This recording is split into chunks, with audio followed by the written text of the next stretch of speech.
We are the Oak Ridge cheerleaders here at ORUD warming up for tonight's big game. C-A-T-S, Cats, Cats, Cats. C-A-T-S, Cats, Cats, Cats. C-A-T-S, Cats, Cats, Cats. C-A-T-S, Cats, Cats, Cats. Go, Cats! You can save over $1,000 on your annual utility bills when you make the switch to natural gas for heating, cooking, and clothes drying. ORUD has exciting appliance incentives to offer your family. Buy appliances and get rewarded. It's as simple as that. Learn more about how much you can save at ORUD.org. ORUD is your one-stop shop. We sell and install gas appliances for our customers and make it easy to add to your bill with our 0% interest financing. Natural gas is affordable, reliable, and safe. We are proud to offer our customers a product that saves money, provides consistent service, and is a clean energy source. ORUD is your affordable energy choice, so make the game-winning play by switching to natural gas this football season.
Years ago, the BBB TV 12 crew arrived at Blankenship Field to see if Oak Ridge could bounce back from a Week 1 loss to South Doyle.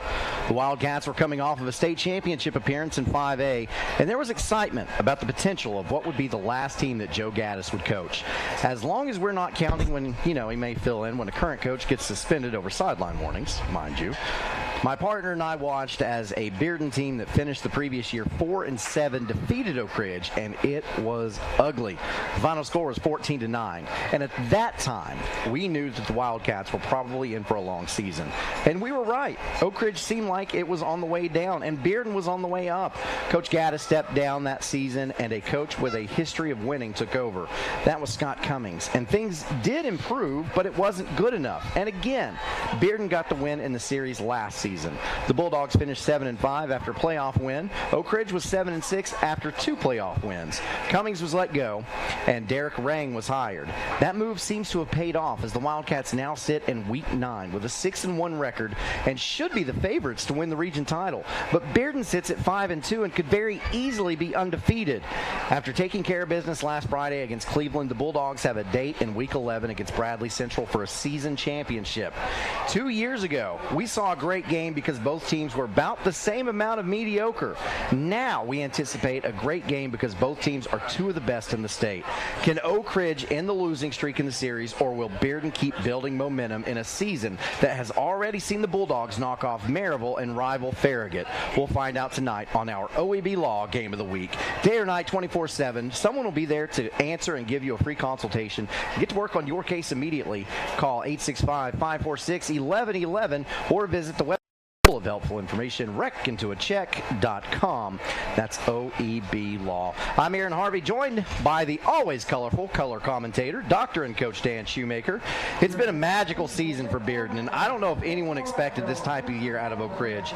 It's certainly lucky for football fans that the two teams are still scheduled to play each other. Yeah, we've got the premier matchup tonight for sure. Both of these teams have been playing some really good football right now. Both of them are on winning streaks.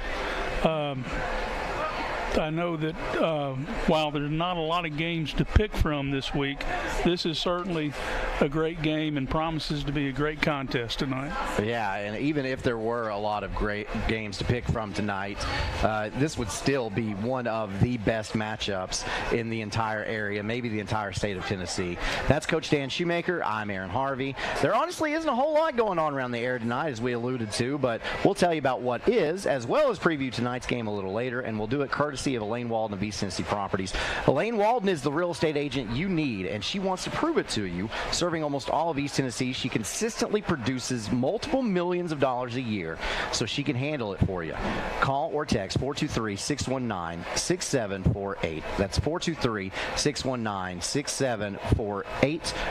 That is Elaine Walden of East Tennessee Properties, and we invite you to stay tuned for more of our Elaine Walden of East Tennessee Properties pregame show.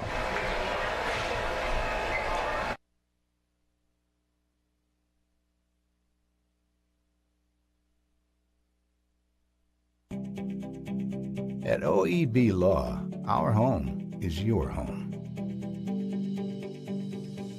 And your family is our family. And down here, family takes care of family. Giving back and helping out whenever needed. OEB Law is proud to be from East Tennessee. OEB Law feels like home. Daniel Forrester has been trusted by Anderson County families for nearly 2 decades. Daniel has appeared in Anderson County Chancery, Circuit, Sessions, and Juvenile Court thousands of times over the past decade. A Rule 31 mediator, Daniel has been trusted to mediate hundreds of cases across Anderson County. A community leader, Daniel has worked closely with local officials to make Anderson County a better place. A conservative and dedicated husband and father, Daniel's faith has shaped his character and integrity. On March 5th, vote Daniel Forrester for Anderson County Chancellor. Kathy Mae Martin has been making real estate dreams a reality for over 3 decades. Buying or selling real estate is one of the most important decisions you'll ever make. Choosing the right realtor is next. Thinking of buying or selling? Call Kathy Mae Martin at Coldwell Banker Jim Henry & Associates for all your real estate needs. Rest assured, with Kathy's knowledge and experience, you will be on the winning team. Evans Mortuary has been serving the needs of families in and around Roane County since 1976. As established members of our hometown community, we understand the security of dealing with people you know you can trust. We build our reputation on this trust. The Evans family appreciates the confidence the community has expressed in us over the years and will constantly strive to earn that favor. Evans Mortuary, 805 North Gateway. 1952. That's the year Hammers opened the first store in East Tennessee. Now there are 5 stores and there's always something new. Like in Hammers' popular ladies' boutique department, you'll find the lowest price possible on new arrivals every week. Find similar deals in the men's department and the expanded rug department. Plus, special purchases always offer surprise savings. You never know what you'll find next at Hammers.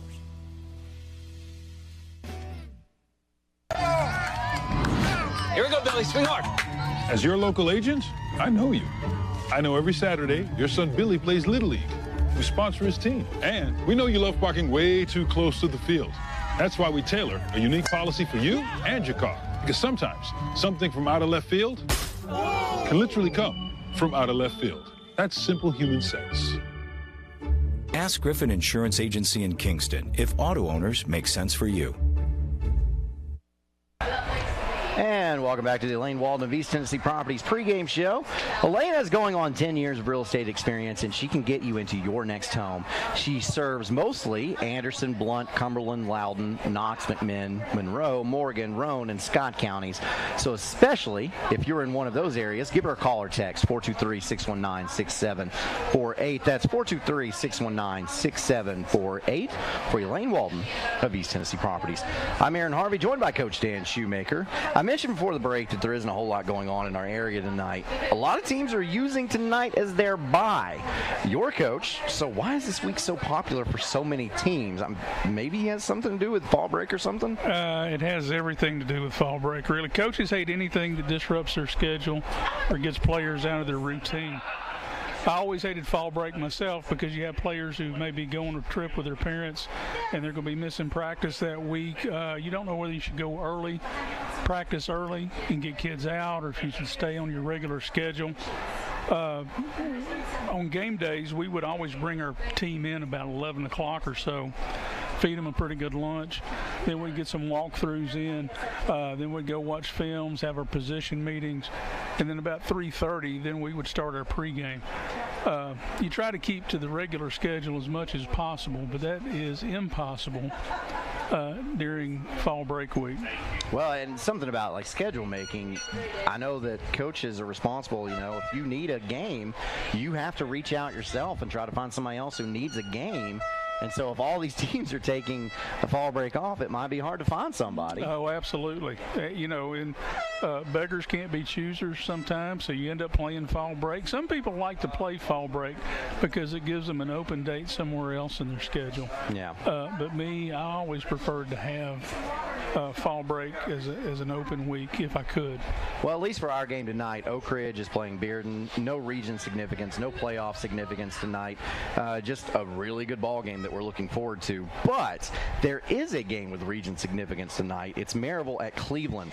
The Rebels have already suffered region losses to Bradley Central and that Bearden team.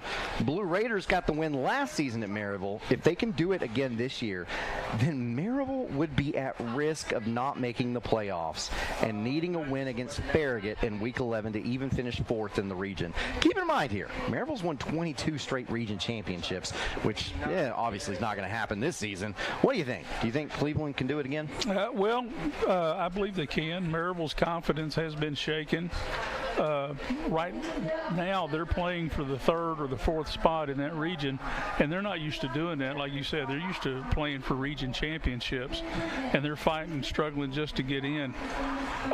And it'll be interesting to see how Cleveland responds tonight. They're a solid ball club, too, and they're playing with some intensity. I suspect that Cleveland may pull this one out and push Maryville into struggling for that fourth place spot with Farragut. Oh, my gosh. And it's so hard to picture Maryville being in that position after the run they had with George Quarles, the straight state championships, and I don't know. Maybe it's a this year thing. Maybe they'll be right back next year where everyone expects them to be. But it certainly does look like Rome is falling, as we have alluded to earlier. Kingston's got a pretty interesting road matchup tonight against the Chargers of McMinn Central. That team represents Region 3, which is the region Kingston was in just a season ago.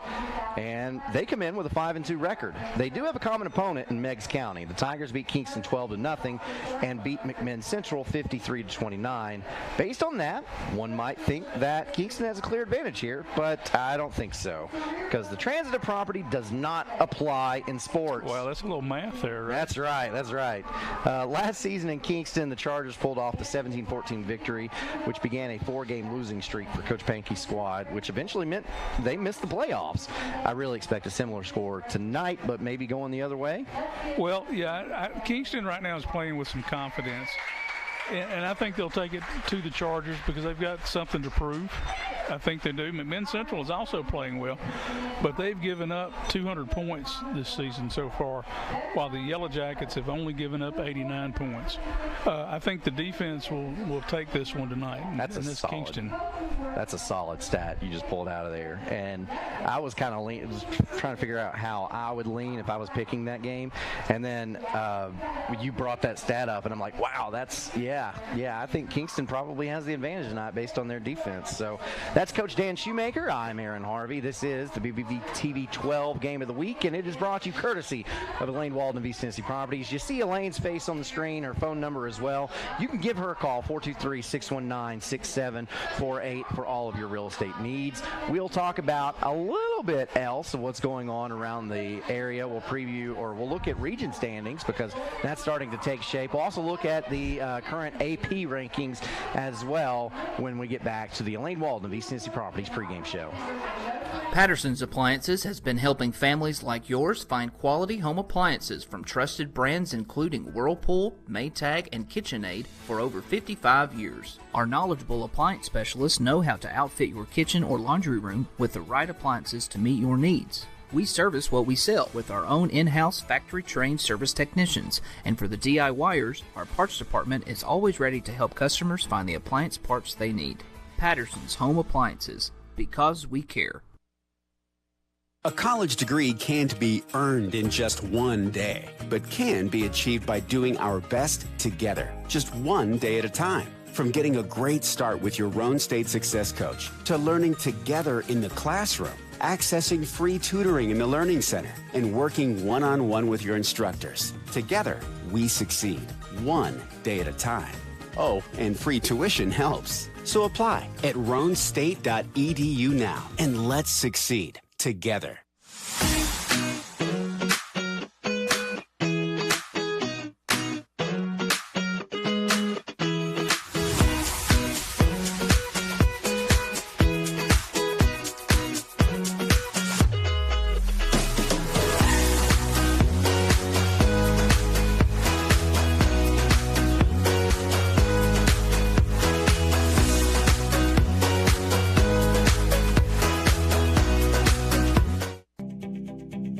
At OEB Law, our home is your home.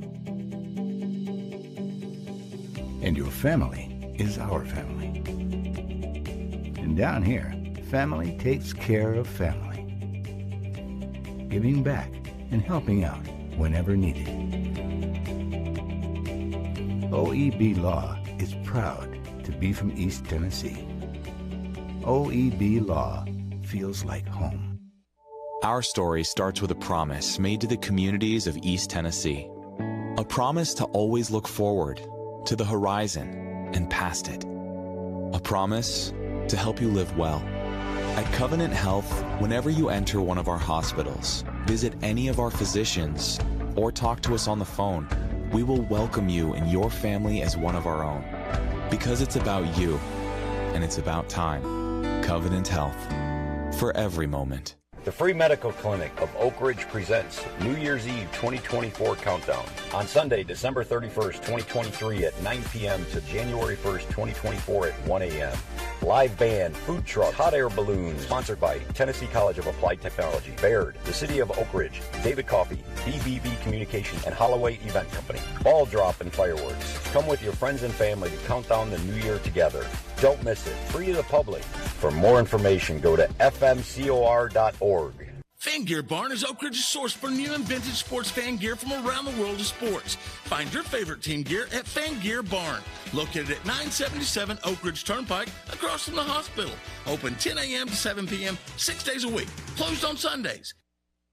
Energize your home with natural gas from ORUD, your affordable energy choice. See all the ways natural gas can improve your home by visiting one of the ORUD showrooms in Oak Ridge or Kingston. New gas appliances run more efficiently. They provide hot water when you need it, precise heat control for cooking, and can dry clothes in about half the time. Comfort you can feel. Savings you can use. ORUD Natural Gas.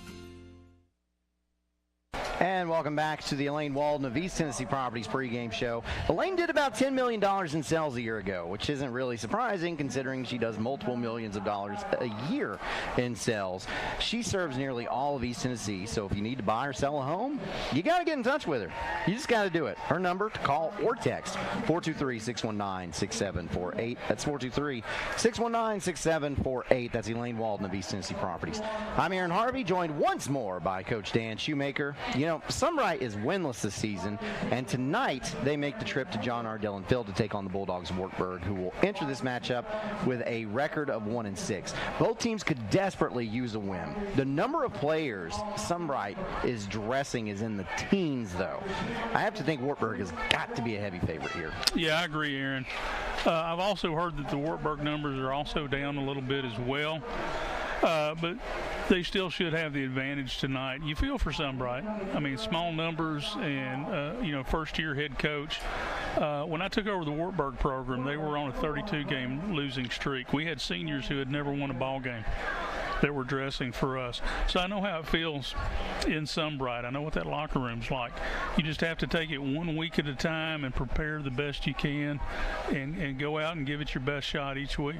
Yeah, and I can't speak for all of the age groups there in their little leagues, but I know that they struggled to even have a little league program there for a couple of years. That certainly hurts. But I can tell you one thing: their Crickets, which is the youngest age group there, they've only lost one game all season long. So the Sunbright Crickets doing good things. So they, maybe that'll start something going forward. Well, yeah, that's where it builds. Yeah. That's where it really starts.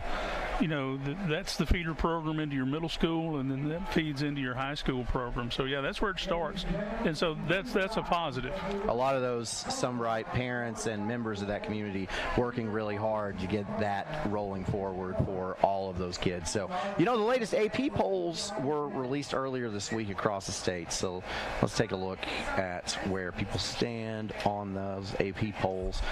Class 1A, you got to get down to number 6 before you get to somebody in our area, which is Coalfield. Whitwell is number 10, which is interesting because last week they were number 7, and then they got beat by Oliver Springs, and they dropped to 10, and Oliver Springs is not on that list, receiving 10 points. They did get 10 votes, so yeah, that is a positive. But you beat somebody, but then they're still ranked higher than you. So I don't know how that works. It wasn't even like that close of a game, honestly. No, not at all. Oliver Springs really took care of business, and I don't know. Maybe they're thinking because that one was in Oz. I don't know what they're thinking. But. Well, 10 points puts them probably at an 11 or 12. Yeah, outside that top 10. So, and now we will get set for our national anthem.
Indicate that it is almost game time. Let's run down those AP standings real quick, and then we'll move forward. So that's Class 1A. Coalfield again sitting at 7-1. Their only loss this season coming against Sequatchie County. So Coalfield's having a pretty impressive year this year. York Institute undefeated, 8-0, leading those standings, but tied with Marion County. Marion County typically a very good football team. A lot of history there. The Sequatchie Valley Conference, yeah. Yeah. So looking at Class 3A, you've got Alcoa receiving all the first place votes, which is not surprising. Not surprising at all. Clearly the best team in the state. Meigs County sitting there at number 3. Kingston at number 6. Kingston at 6, yeah. So good luck for them. Gallenberg-Pittman always tough, sitting there at number 4. In 4A, Pearl Cone leading the way, followed by Upperman. And this is surprising to me, honestly. Elizabethton at number 3. Elizabethton, a strong team for sure. I don't know. I don't know. I think Greenville's back, and I think Greenville is a force to be reckoned with. But then you see Gibbs. Gibbs is sitting there at 9, and just cracked the top 10 right there. Yeah, and Gibbs a winner last night. But Anderson County is going to defeat Gibbs later this season, I do believe. Yeah, and that will take place next week. 5A West leading the way, and then you got Oak Ridge sitting there at number 7, and Powell coming in at at number 10. Number 10, yeah, and they cracked the top 10 as well. Yeah. Class 6A, Bradley Central, Maryville received votes, but you see this Bearden team coming in at number 6, so we'll get to see them tonight. Really excited about that. This is such a great matchup. Oh, it is. It is. So I tell you what, we will go ahead and take a break.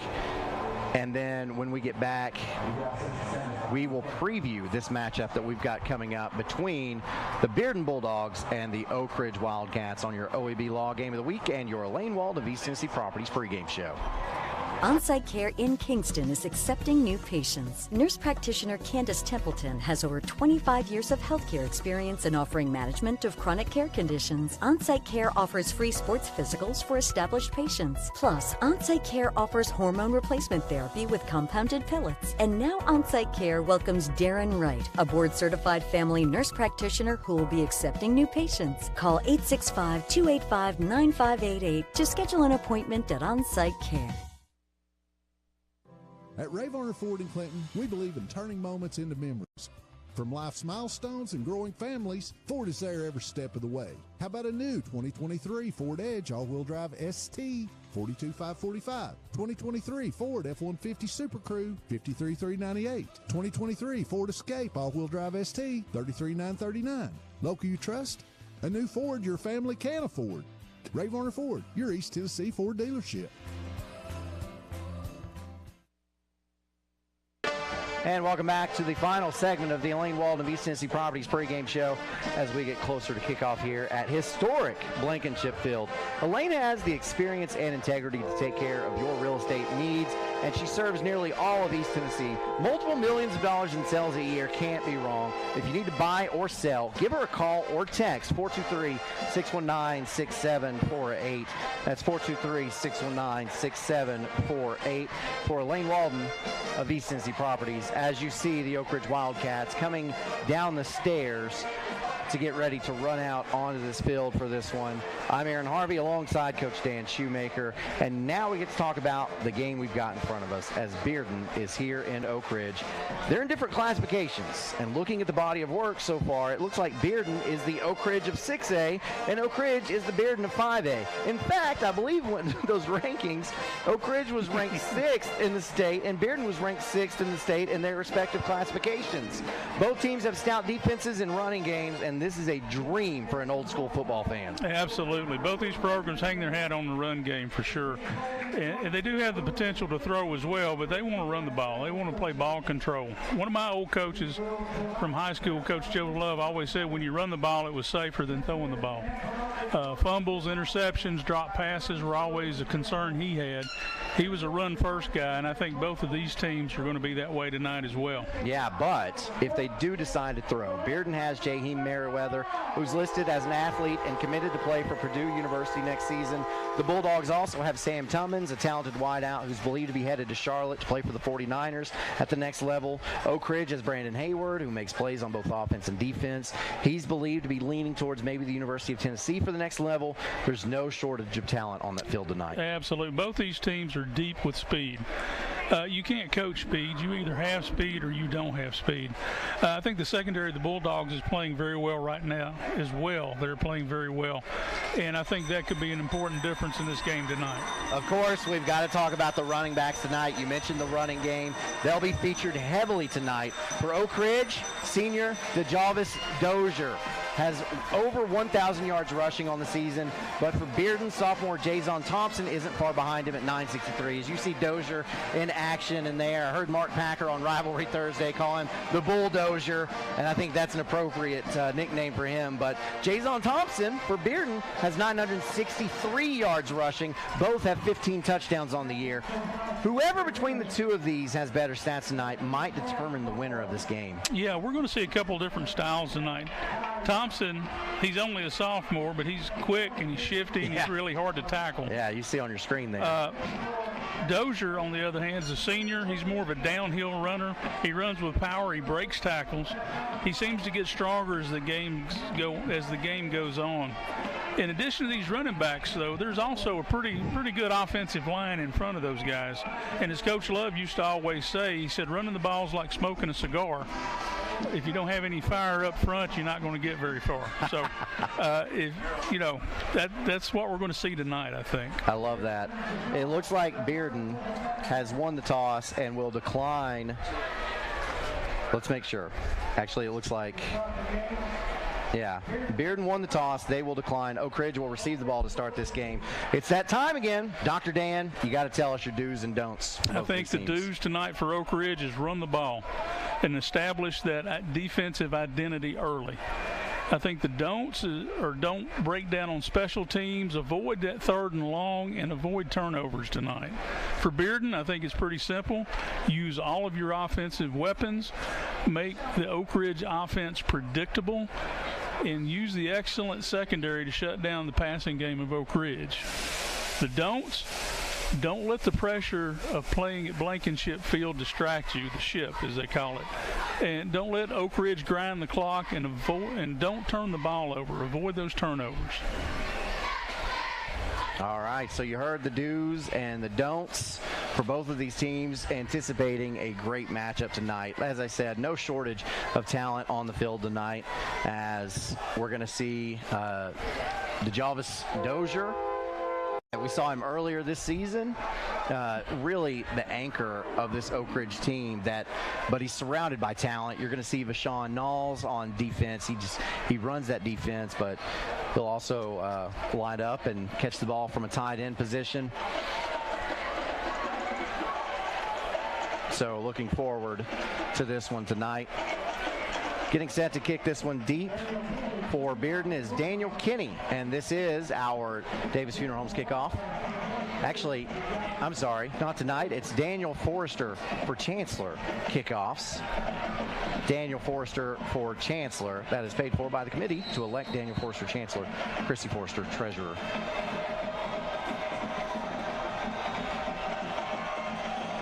And we are underway at historic Blankenship Field. A little squib, yeah. It's taken by Price Davis, and Davis gets it up to the 36-yard line.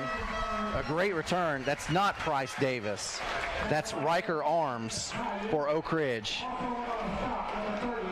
Yeah, that was kind of a flat trajectory kick. They didn't want to kick it deep, obviously, so they kicked it to an up back, and he got a pretty good return there as well. Good positive yardage. So Blaine Stansberry brings his team onto the field for the Hammers 1st and 10. Again, ball spotted at the 36-yard lines. Handoff, fakes the reverse. And, of course, this is Dozier getting up to the 41. A quick pickup of 5. Yeah, nice little run there. A little fake back inside. A little hat-on-a-hat blocking scheme out there. There's no kick out or anything. Just nice press, nice push up front. So Stansberry with Dozier and Almani Rembert in the backfield with him. Fakes the handoff, looks upfield. Now under pressure, Stansberry will tuck it and run, picks up 2 yards, which will make it a 3rd and about 3. I didn't see anything open downfield. Secondary had everything pretty much shut down. Yeah, Stansberry had to step up in the pocket there. Protection was good. That was kind of a coverage deal. Turns out they give him 1 yard. It'll be a 3rd and 4. Empty set. Yep. 5 wide. 3 wide outs to the right, 2 to the left. Stansberry, quick out. That pass is complete for the 1st down by Rembert. Yeah, nice little hitch inside right there. They needed 4, they got 6, and the chains move for another Hammers 1st and 10. He ran a nice route, and as soon as the cornerback's hips turned, he kind of planted and cut it back inside. Hitch and goes in the future, I feel like. So Dozier in the backfield, man in motion. That's Will Presley. Dozier gets the handoff up the middle and picks up maybe a yard. Yeah, not much there. Not much there. So fake the jet sweep. That Bearden defensive line did a great job plugging holes. Yeah, Ross Elder right there wrong-armed that kick-out block and was able to squeeze that really nice. Low snap, taken by Stansberry. Looks over the middle. That pass is complete. Wow, he was open. Yeah, and this goes to Vashawn Knowles. I told you would be catching passes from a tight end position. Yeah, that's a nice throw and catch. They just found a hole in the zone. Great ball placement. That moves the ball forward into Bearden territory. Another Hammers 1st and 10. Ball spotted at the 33 of the Bulldogs. When you play zone, you don't usually give up touchdowns, but you do give up passes underneath. So this is a very strong opening drive for Oak Ridge.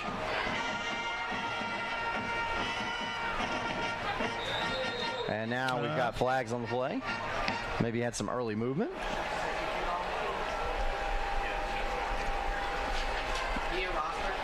Dead ball, false start on Oak Ridge. So the Wildcats going backwards. And we will have a Hammers 1st and 15. That's one of those pre-snap penalties that I totally hate.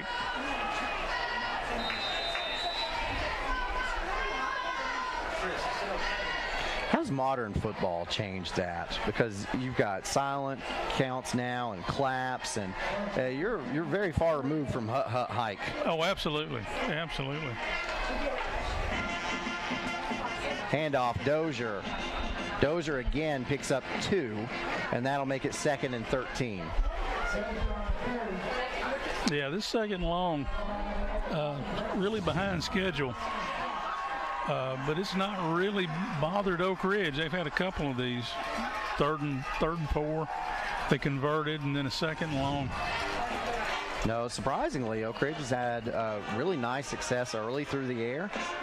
And I guess if you're Oak Ridge, you're hoping that opens up the running game a little bit. But, hey, if they're going to make you go through the air, you've shown you can do it so far. As Dozier sent in motion, and now screen. Nice wide receiver middle screen to Brandon Hayward, and Hayward picks up the first down. Really, really nice. Really nice. You know, I can't tell you the last time I saw a wide receiver screen over the middle like that. It's been a while. Yeah, that's been a while. Normally those are outside the hash, but he brought that right back to the middle. So Hammers 1st and 10, ball is spotted at the 18-yard line. So again, Oak Ridge keeps the sticks moving, and now they're in the red zone. Opening drive of this game. Stansberry floats it out, and that pass is complete. And that goes to Presley. I think Bearden has said, we're not going to let you run the ball. We're going to try to load the box as much as we can, which is giving you some single coverage on the edge, on the outside. And Oak Ridge has said, okay, if you're going to give us single coverage, we're going to take advantage of that. That was a pickup of 5, makes it 2nd and 5, and that's something we talked about when we were previewing this game. We know the running backs are great, but there's also skill position players for both of these teams that can hurt you. And Oak Ridge is going to take a timeout. This timeout brought to you by Patterson's Appliances. While you wait, visit pattersonsappliances.com to shop online for quality home appliances today.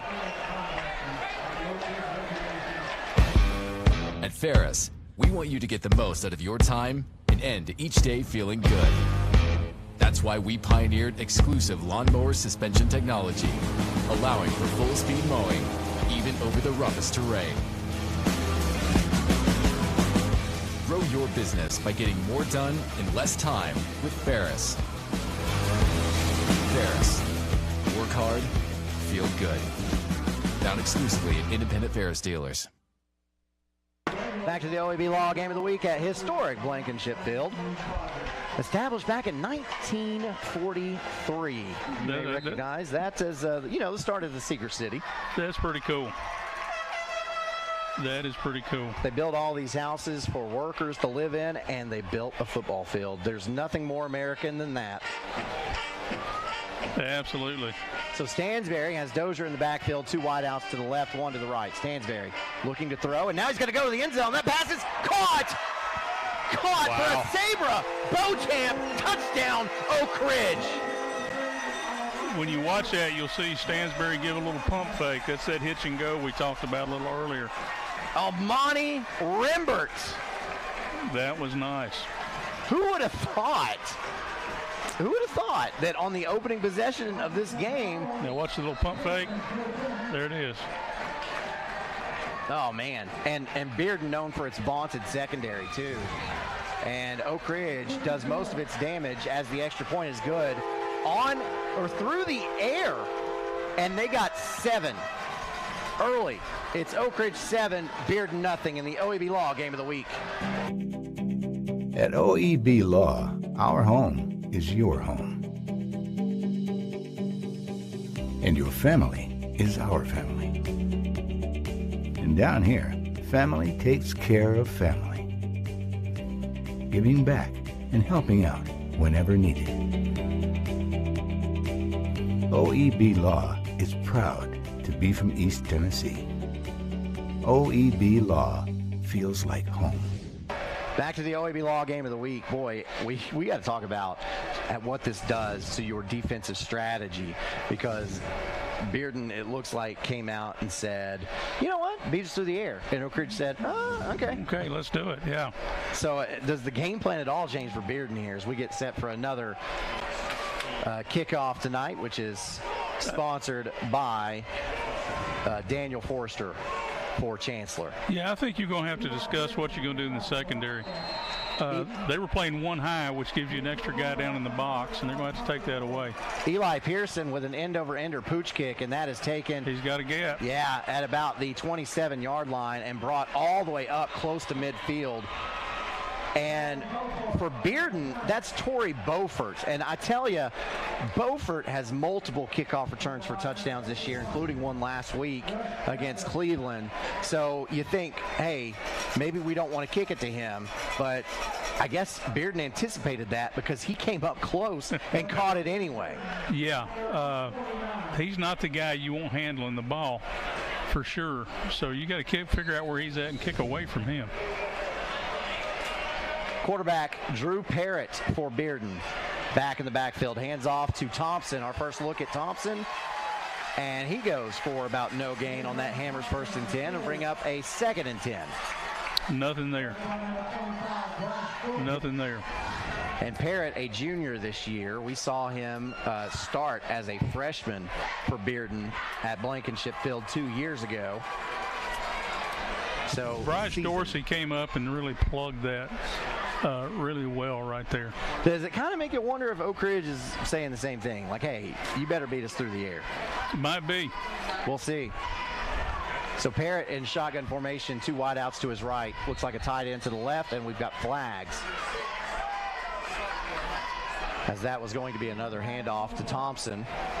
And we got a false start on Bearden, so the Bulldogs backed up 5 yards. Both teams have a false start in their opening possessions. If you'll notice there, they rolled the safety down late to their right side, the offensive left side. They were anticipating the run coming right where it was. So they've studied their film. They kind of understand tendencies. Yeah, they're too high, but it's not uncommon for that. So here he comes again. Safety's down. This time Parrott rolls to his right, looks upfield, and just dumps this one underneath. That pass is complete, and that goes to Sam Tummins, but only for a pickup of 6, which will make it 3rd and 9. So 3rd and long. I think what they're doing, they're rolling the safety down opposite side where Thompson is, because if you hand the ball off out of that shotgun, that's where he's got to run. Not on a counter play. No, you're exactly right. So that's what comes next. Parrott, straight drop. Looking upfield and throws this one deep. And we are going to have flags. And not anything intentional there. Yeah, I don't think he meant to do that. I think he was probably looking up in the air. But that's a 15-yard penalty, and that gives Bearden the automatic first down. So Bearden is able to convert the 3rd and long.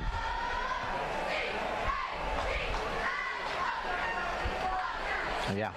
Yeah. So Look like I think the coach for Oak Ridge is probably saying, hey, that was incidental contact. Yeah. But they're not buying it. So here's Bearden with the Hammers 1st and 10. Hand off Thompson. Thompson looks for running room over right guard. And it looks like they're going to give him about 3, which will bring up 2nd and 7. There, and you see Thompson did run to the same side that time, like you said here, and he cuts it back. They're trying to catch Oak Ridge rolling the safeties. Yeah, and Thompson came out at the end of that play, asked to come out. I don't know if he got a rocket issue or what, but maybe we'll see him again, as now with his carry and bulldozing his way in for Bearden. That looks like Torian Riggins. Yeah, that was a nice run. And Riggins, you see, is built differently, as now Bearden will quickly go up to the line on 3rd and short, and they will hand it off to Riggins again, and Riggins has the Hammers 1st and 10. Nice pickup down to about the 21-yard line. Yeah, a little tempo right there.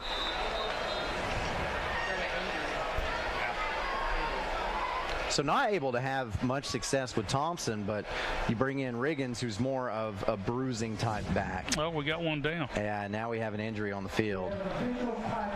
And I can't get a number at this time. Looks like maybe number 8. That might be Izzy Mitchell, a defensive back. So they'll check on him, and while they do that, we'll go to break. This is the OEB Law Game of the Week. Daniel Forrester has been trusted by Anderson County families for nearly 2 decades. Daniel has appeared in Anderson County Chancery, Circuit, Sessions, and Juvenile Court thousands of times over the past decade. A Rule 31 mediator, Daniel has been trusted to mediate hundreds of cases across Anderson County. A community leader, Daniel has worked closely with local officials to make Anderson County a better place. A conservative and dedicated husband and father, Daniel's faith has shaped his character and integrity. On March 5th, vote Daniel Forrester for Anderson County Chancellor. Kathy May Martin has been making real estate dreams a reality for over 3 decades. Buying or selling real estate is one of the most important decisions you'll ever make. Choosing the right realtor is next. Thinking of buying or selling? Call Kathy May Martin at Coldwell Banker Jim Henry & Associates for all your real estate needs. Rest assured, with Kathy's knowledge and experience, you will be on the winning team. Back to your OEB Law Game of the Week. And yeah, the helmet has been taken away. Yeah, that's a sign that he's not coming back. Yeah.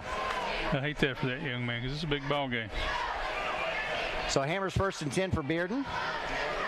Got motion, and now Riggins with the carry again, and Riggins powers over the 20 and being shoved back. Looks like they will grant him the 18-yard line. Pick up a 4 will be 2nd and 6. Yeah, a little orbit motion there. And then just a straight handoff. Right side of that offensive line got a really nice push.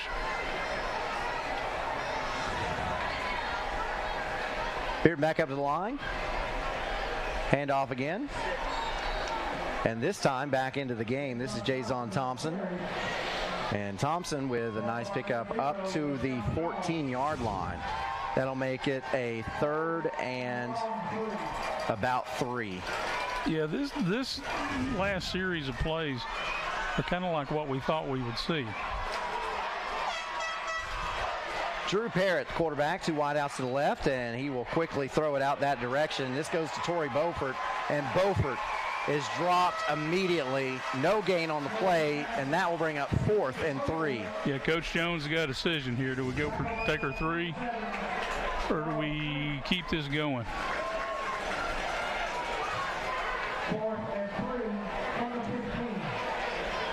And it looks, yeah, it looks like we're bringing the kicker in.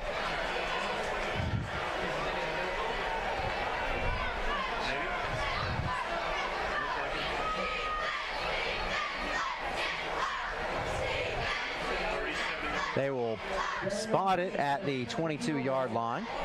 So this will be a 32-yard attempt for Daniel Kinney, the junior. I watched him in warm-ups earlier. He's got a nice leg. Kinney from the left hash, snap, set, kick is on the way. That kick is good. Bearden answers, but with 3. With 2:42 left to go in the first quarter, it's Oak Ridge 7, Bulldogs 3 in your OEB Law Game of the Week. Evans Mortuary has been serving the needs of families in and around Roane County since 1976. As established members of our hometown community, we understand the security of dealing with people you know you can trust. We build our reputation on this trust. The Evans family appreciates the confidence the community has expressed in us over the years and will constantly strive to earn that favor. Evans Mortuary, 805 North Gateway. Back to your OEB Law Game of the Week. Aaron Harvey, Coach Stan Shoemaker. Bearden at Oak Ridge at historic Blankenship Field as we get set for another Daniel Forrester for Chancellor kickoff. Well, you know, Oak Ridge takes their initial possession, scores.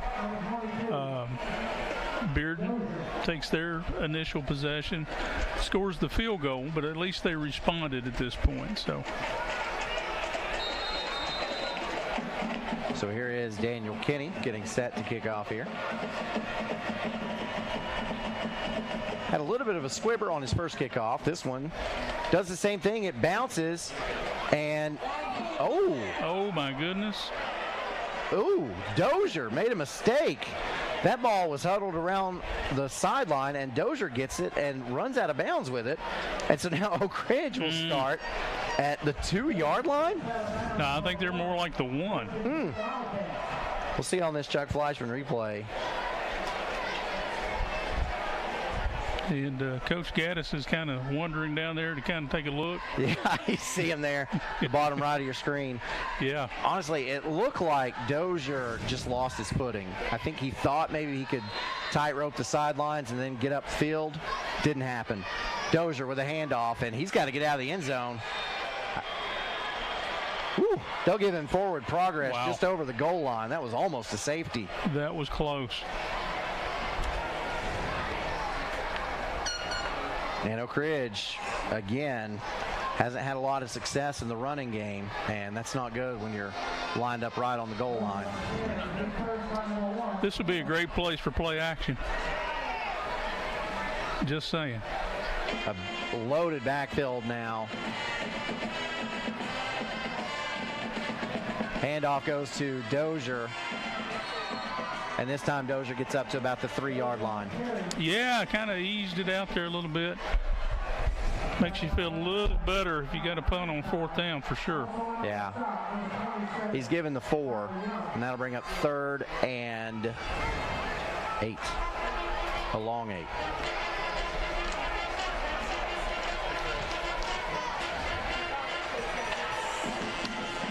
Wow, they've not lightened the box at all.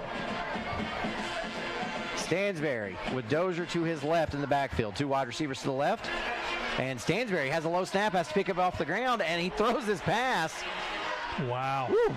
Intended for Rembert, and it falls incomplete. So a quick 3 and out for Oak Ridge, and they'll have to punt this thing out of the back of their own end zone. They had to pick it up off the ground, roll, and I really, you know, probably a good thing that was incomplete because a better throw might have been picked. Back deep to punt this one away is Eli Pearson.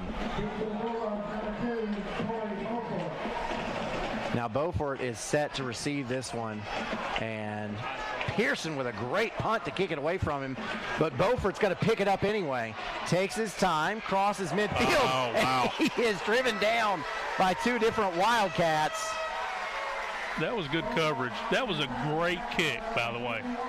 As far as directional kicking, he gets it out on the numbers and really disrupts the return right here. Beautiful, and the roll it gets. And we contained it, and then boom. You know, if you see highlights of Devin Hester, who is maybe the best return man in NFL history, he takes his time, he catches it, you know, kind of dances around a little bit and then takes off. It looked like Beaufort was going to do the same thing. That's exactly what I thought, too. So here's Parrott, hands off to Thompson. Thompson this time picks up 8 on the Hammers 1st and 10. It'll bring up 2nd and 7. Down to about the 42 of Oak Ridge. Yeah, that was a nice run. That's more what we were expecting to see.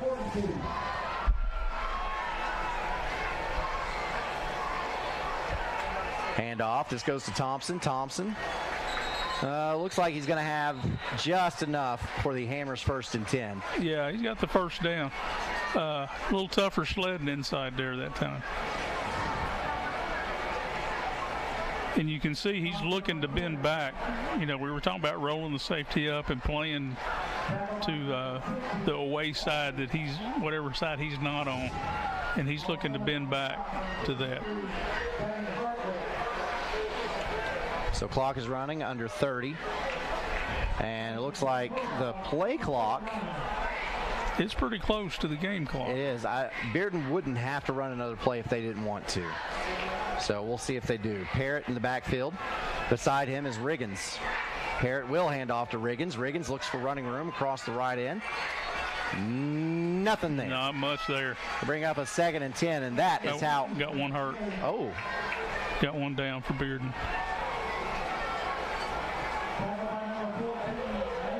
Certainly do. So I believe, though, this should, unless the timeout's called, take us to the end of our first quarter. And they are calling at the end of the first quarter, so they'll check on that injured player. But we've got a good one. It is Oak Ridge striking first with a touchdown, Bearden following it up with a field goal. Then you got a couple stops, and now Bearden in Oak Ridge territory will have the second quarter when we get back to the OEB Law Game of the Week. 1952. That's the year Hammers opened the first store in East Tennessee. Now there are 5 stores, and there's always something new. Like in Hammers' popular ladies' boutique department, you'll find the lowest price possible on new arrivals every week. Find similar deals in the men's department and the expanded rug department. Plus, special purchases always offer surprise savings. You never know what you'll find next at Hammers.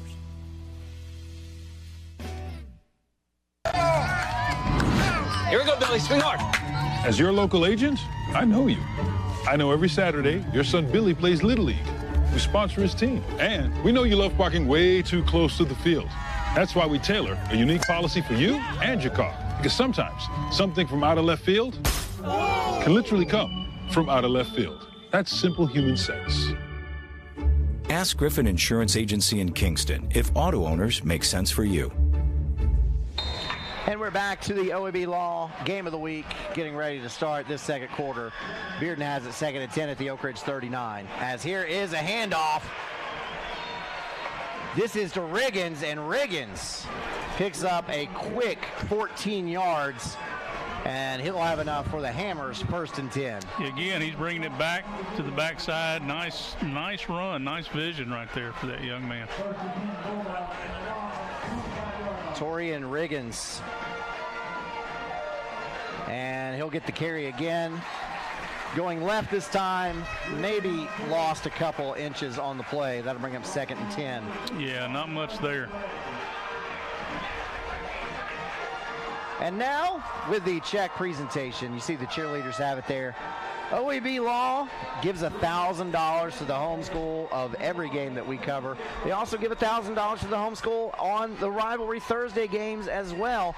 Just one way that OEB Law gives back to the community. And again, we are proud to have them on board with us. As Thompson gets the carry going right, a flag comes out, and Thompson's run out of bounds at about the 16-yard line, close to a first down. Probably got a hole out there on the end. And that's what it is. Yep.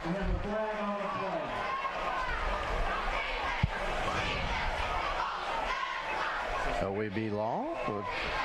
Normally, I mean, the last couple seasons we've had him up here, and we'll talk to Tim Elrod in the first quarter of our games, and that's always great to do. We missed Tim this year. But, he's filling in as Judge Elrod right now. So hopefully we'll get him back next season so we can talk to him, as this is a big loss in play. This will bring up a 2nd and 21. That's that's pretty big. Parrott has Thompson to his right with 2 wide receivers to the boundary side of the field. Takes a snap, 3-step drop, looks upfield, gets this one out, and that is caught and into the end zone for the Sabra Beauchamp. Touchdown is Sam Tummins for Bearden. Yeah, Tummins was just back there by himself. He beat the coverage. Was able to make the catch. A 36-yard touchdown pass from Drew Parrott, and Bearden has taken its first lead of the game.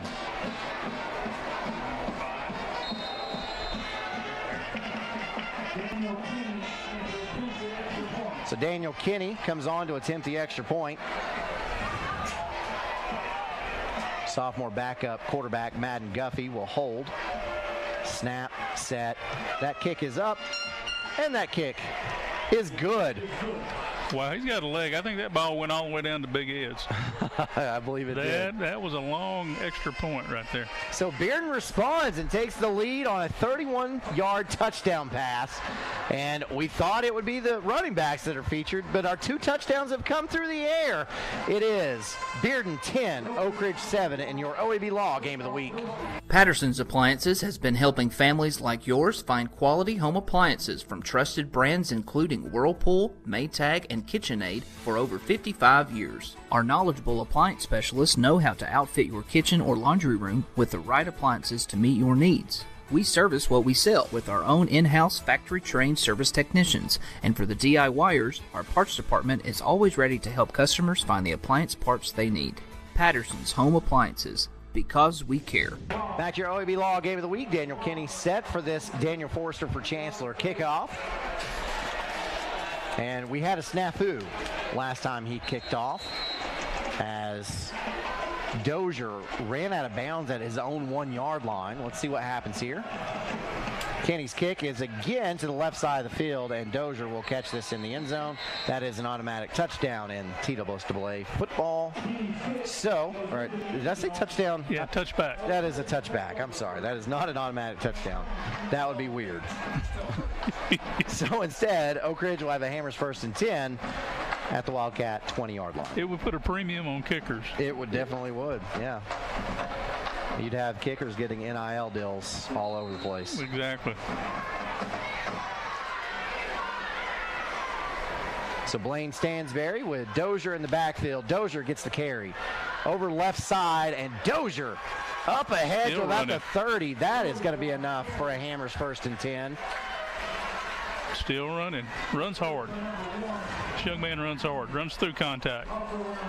As you see on the Chuck Fleischman replay, there's 1, 2, 3, 4. Took 4 Bearden Bulldogs to finally get him down.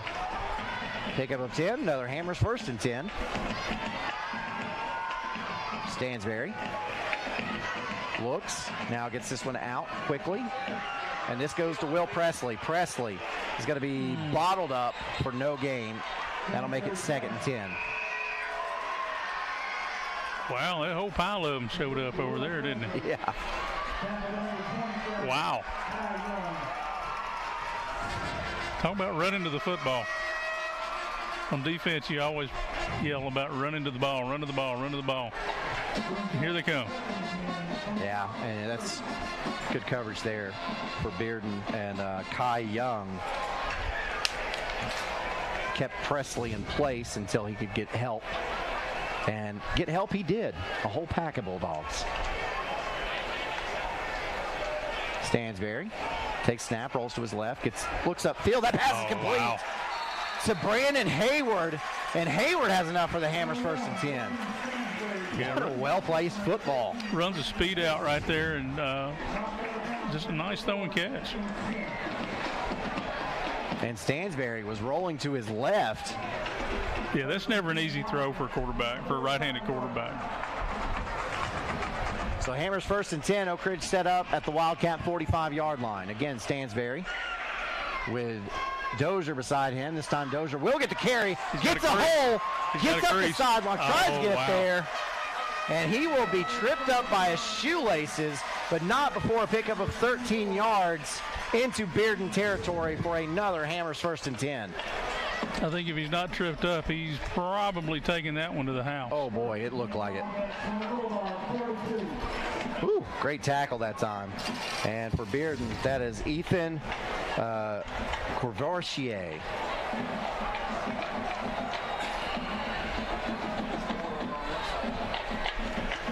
Handoff, Dozier up the middle. Quickly picks up about 2, and that'll bring it 2nd and 8. Bearden has just subbed their 3 up front guys right there. I think it's a wise move. As those guys get tired, you get fresh bodies in.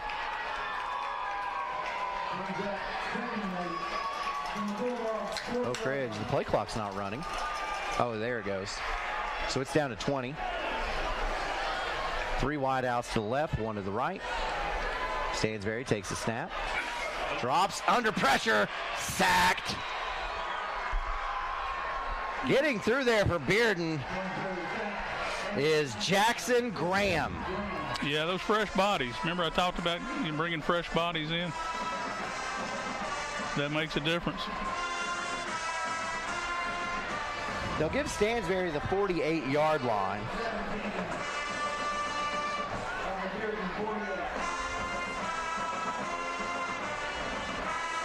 So this will be a 3rd and 16, it looks like.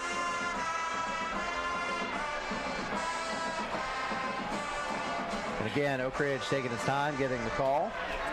11 seconds on the play clock. Stansberry 3 wide outs to the short side of the field. Takes a snap, drops straight back. He's under pressure, maybe trying to set up another screen. Instead, it's intercepted. Yep. Picked off by Quincy Hodge. And Oak Ridge turns the ball over, and Bearden will have it inside Oak Ridge territory at the Wildcat 47-yard line. As let's look at this Chuck Fleischman replay. Yeah, they played that screen about as well as you can play it. You know, they didn't bite. You had 1 rusher forcing the issue. Those other 3 were just kind of hanging around, finding Dozier. And they played that well. So Bearden with great field position to try to add on to its 3-point lead here.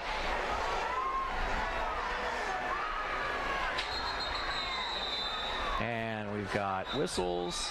Bearden's going to take a timeout. This timeout brought to you by Patterson's Appliances. Check out the new store at 1067 South Walnut Avenue in Cookeville. Open for business now. A college degree can't be earned in just one day, but can be achieved by doing our best together, just one day at a time. From getting a great start with your Roan State Success Coach to learning together in the classroom, accessing free tutoring in the Learning Center, and working one-on-one with your instructors. Together, we succeed, one day at a time. Oh, and free tuition helps. So apply at roanstate.edu now, and let's succeed together. And back to the OEB Law Game of the Week. Karen Harvey, Dan Shoemaker has Bearden with a lead here midway through the 2nd quarter. And we want to say a few thank yous to some sponsors tonight. First off, Mayor Warren Gooch, also City Councilman Sean Gleason.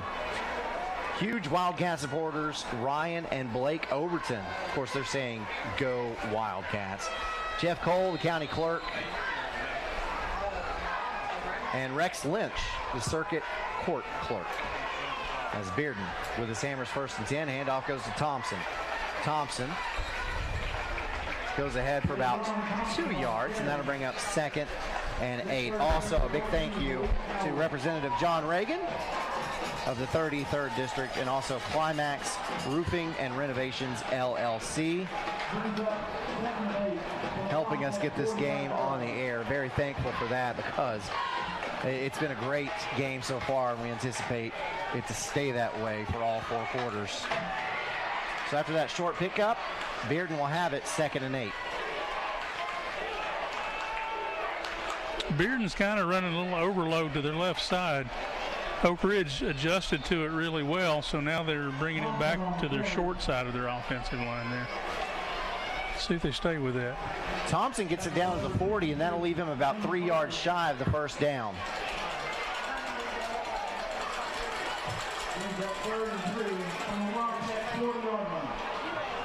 So big third down here for Oak Ridge. If you look to the left side of the Bearden line, you've got 4 blockers over there. Oh, yeah. Handoff. Not Dozier. Riggins. That's Riggins. He kind of looks like Dozier, and he's got the same number of Dozier, but wrong team. He will not pick up the 4th down. Pickup of about 2.5 will make it 4th and less than half a yard. And here they go. Bearden doesn't hesitate. Parrott back up the line. No hard count. Handoff goes to Thompson. Thompson almost broke it into the second level. He had a seam right there. Nevertheless, Thompson has enough for the Hammers 1st and 10. Ball spotted at the Oak Ridge 31-yard line. You see that check flash from the replay. Yeah, he had a nice little seam right there. He's got good vision as a back, which is always important. Just a sophomore. Good grief. Parrott looks upfield. That pass is. It's complete. Wow. Beautiful throw to Tummins. It looked like hitch and go, but they didn't bite on the hitch and go, so then they broke it off as just a little out. That's nice communication between the quarterback and the receiver. Hammers 1st and 10, ball spotted at about the 14-yard line. Parrott with Thompson to his left. Handoff goes to Thompson, moving to his right, and he is nothing there. Stacked up. Nothing there. Looks like they'll give him about 2, and that'll be a 2nd and 8. But yeah, stacked up. Oak Ridge stacked up that line. That's 2 more than I thought he got. And Thompson had nowhere to go with it. We've moved under 5 minutes to go in this first half. 4:30, in fact. Bearden threatening.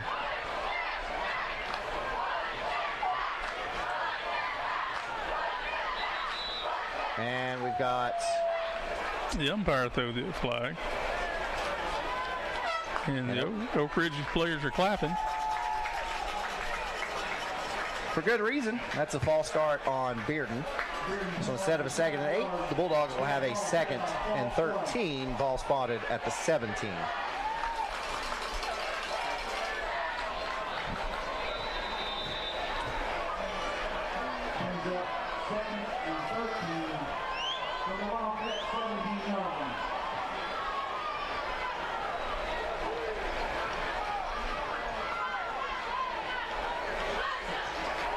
So Parrott with Thompson beside him, sends a man in motion. That's Beaufort, fakes the jet sweep instead. Thompson gets the carry, and again, a short pickup. I believe it looks like they're going to give him 1, and that'll bring up 3rd and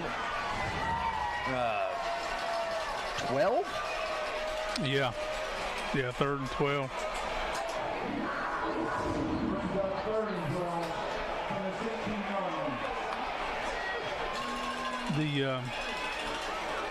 Surely this is going to be a throwing down.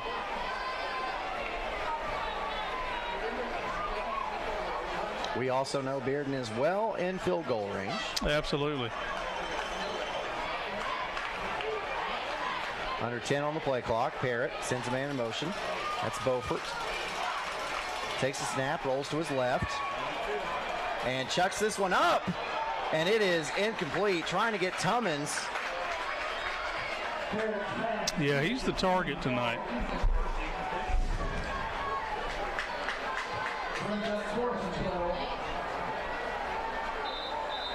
The underneath route was open, but it would leave you so short. You still need 9 yards on 4th down, be 4th and 9. So that's really not a good option.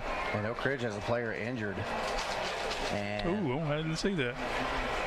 Yeah, it's in the back corner of the end zone, trying to get a number.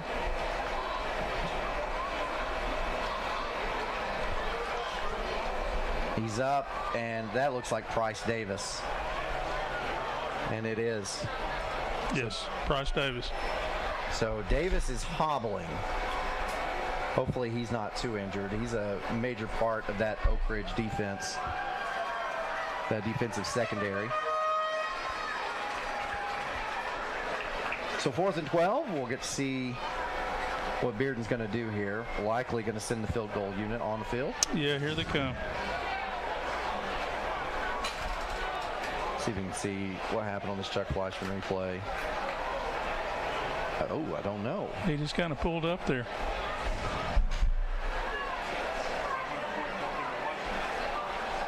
And I don't want to speculate, so I won't. Instead, I'll just say thank you to Chuck Fleischman, sponsoring our replays here again on our OEB Law Game of the Week.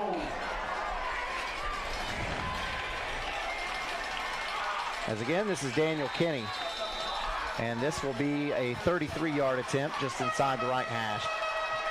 And that ball is up in the air, and it is good, very good.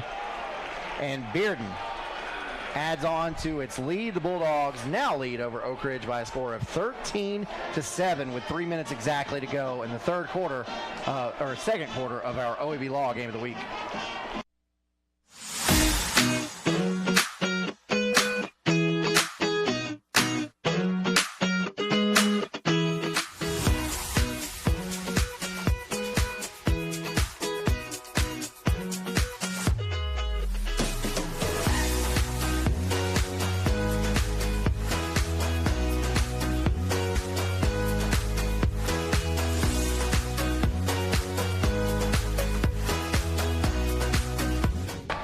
Back at our OEB Law Game of the Week.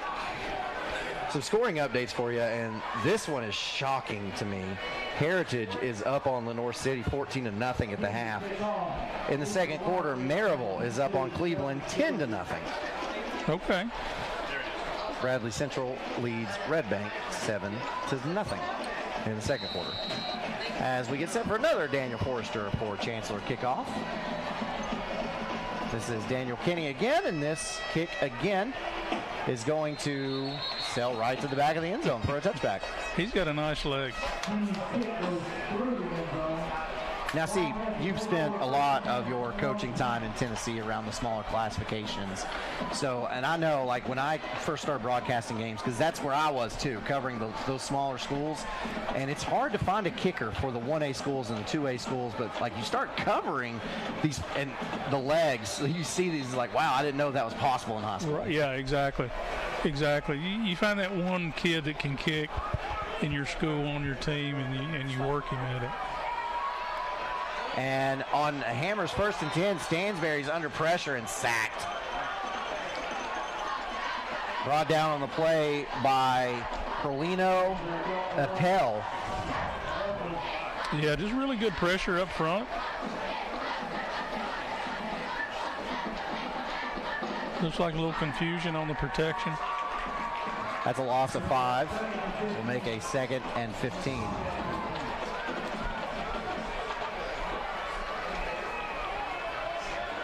I really didn't see anybody open down the field either.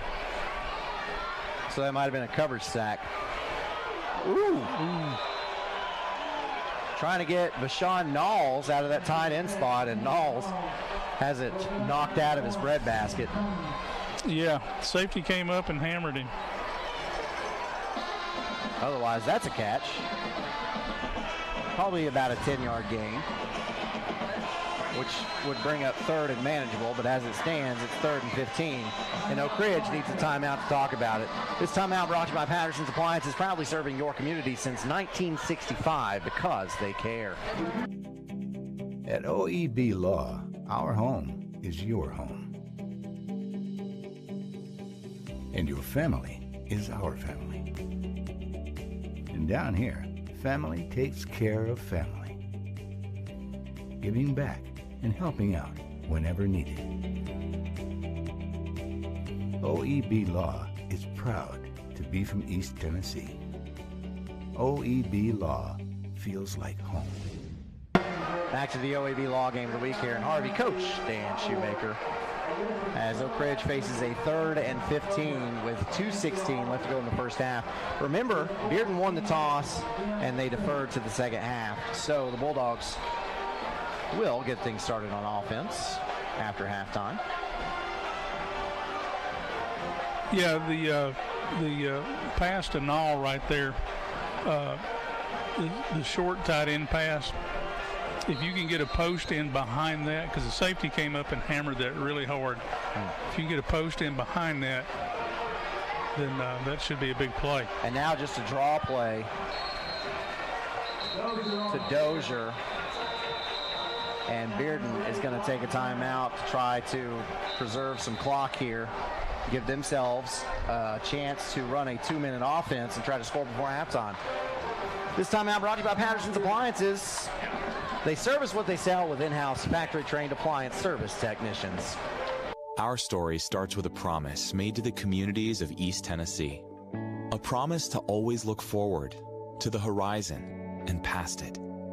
A promise to help you live well. At Covenant Health, whenever you enter one of our hospitals, visit any of our physicians, or talk to us on the phone, we will welcome you and your family as one of our own. Because it's about you, and it's about time. Covenant Health, for every moment. Back to the OEB Law Game of the week. Out of that timeout, we noticed there was a flag on the sideline. And we're about to figure out what that flag was for. I saw the officials writing something down in a notebook. That's never good. Personal foul.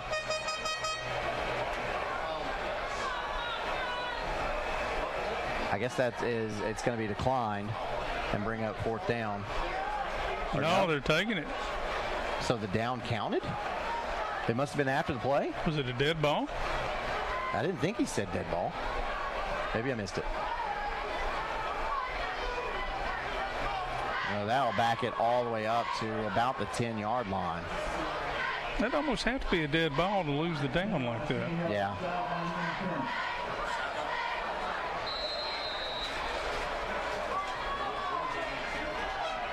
Eli Pearson to punt this one away, and it's a wobbly spiral that takes a bounce and will be fielded on that bounce. And this is Sam Tummins on the return, and Tummins gets it into Oak Ridge territory to about the 43-yard line. They're going to spot it at the 44. That was a nice punt out of your own end zone. Pretty good coverage right there. Still great field position for Bearden. So Bearden has 1:54 on the clock and 1 timeout to try to get more points on the board before the break. Drew Parrott, the quarterback. Got caught with too many on the field.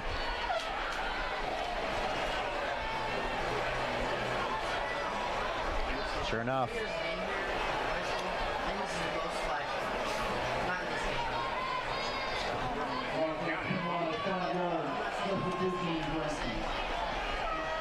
So that'll make a Hammers 1st and 5. So already in good field position. You don't want to gift Bearden anything if you are Oak Ridge. No, not at all. This is a high-powered offense. Thompson gets the handoff, moving from right to left, and Thompson gets ahead for maybe a yard. And I know the thought process there for Bearden. They're thinking, hey, they're backed up. They're going to play some prevent. Let's give the ball off and run it. Now quickly back up to the line. Parrott rolls to his right, looking upfield, and chucks this one out of bounds. Everybody was covered up. Yeah, they're running that vertical concept there along the sidelines, and nobody was open. I'll say this, though. Bearden kind of went with that tempo, which you would expect. It's a 2-minute drill here.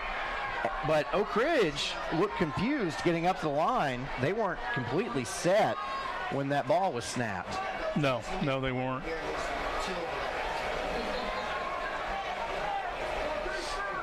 Prepared again. Thompson to his left. 2 wideouts to the right.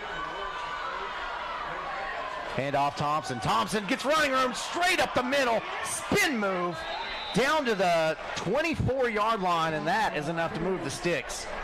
He had a gap there as well. See on the Chuck Fleischman replay. Nothing fancy there. They're just putting a hat on a hat, pushing, and letting him find the gap. Hammers 1st and 10. Bearden quickly back up to the line. Here's the snap. Harrett rolls to his right. Looks upfield for the end zone. That pass is caught. Touchdown. Sabra, Beauchamp, touchdown. Yeah, Bearden. We got a little extracurricular down here. Yeah, I think Mr. Miyagi taught him how to do the crane. Yeah, and we spun the ball. Yeah. And that goes to Torrey Beaufort, but, you know, if you're Beaufort, you got to keep that stuff in karate class.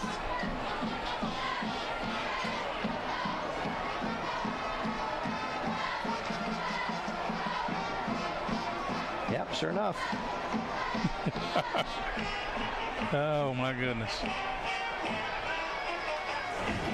Maybe he's got a tournament against Cobra Kai tomorrow we don't know about.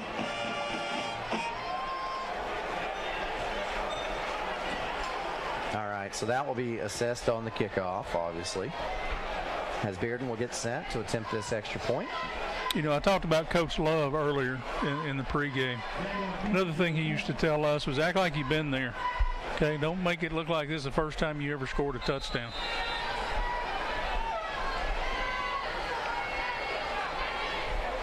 Daniel Kinney on to attempt this extra point. And it is up. And it is good. Bearden runs the 2-minute offense in 1 minute, and they put 7 more on the board. The Bulldogs now lead over the Wildcats 20-7 in our OEB Law Game of the Week. The Free Medical Clinic of Oak Ridge presents New Year's Eve 2024 Countdown on Sunday, December 31st, 2023 at 9 p.m. to January 1st, 2024 at 1 a.m.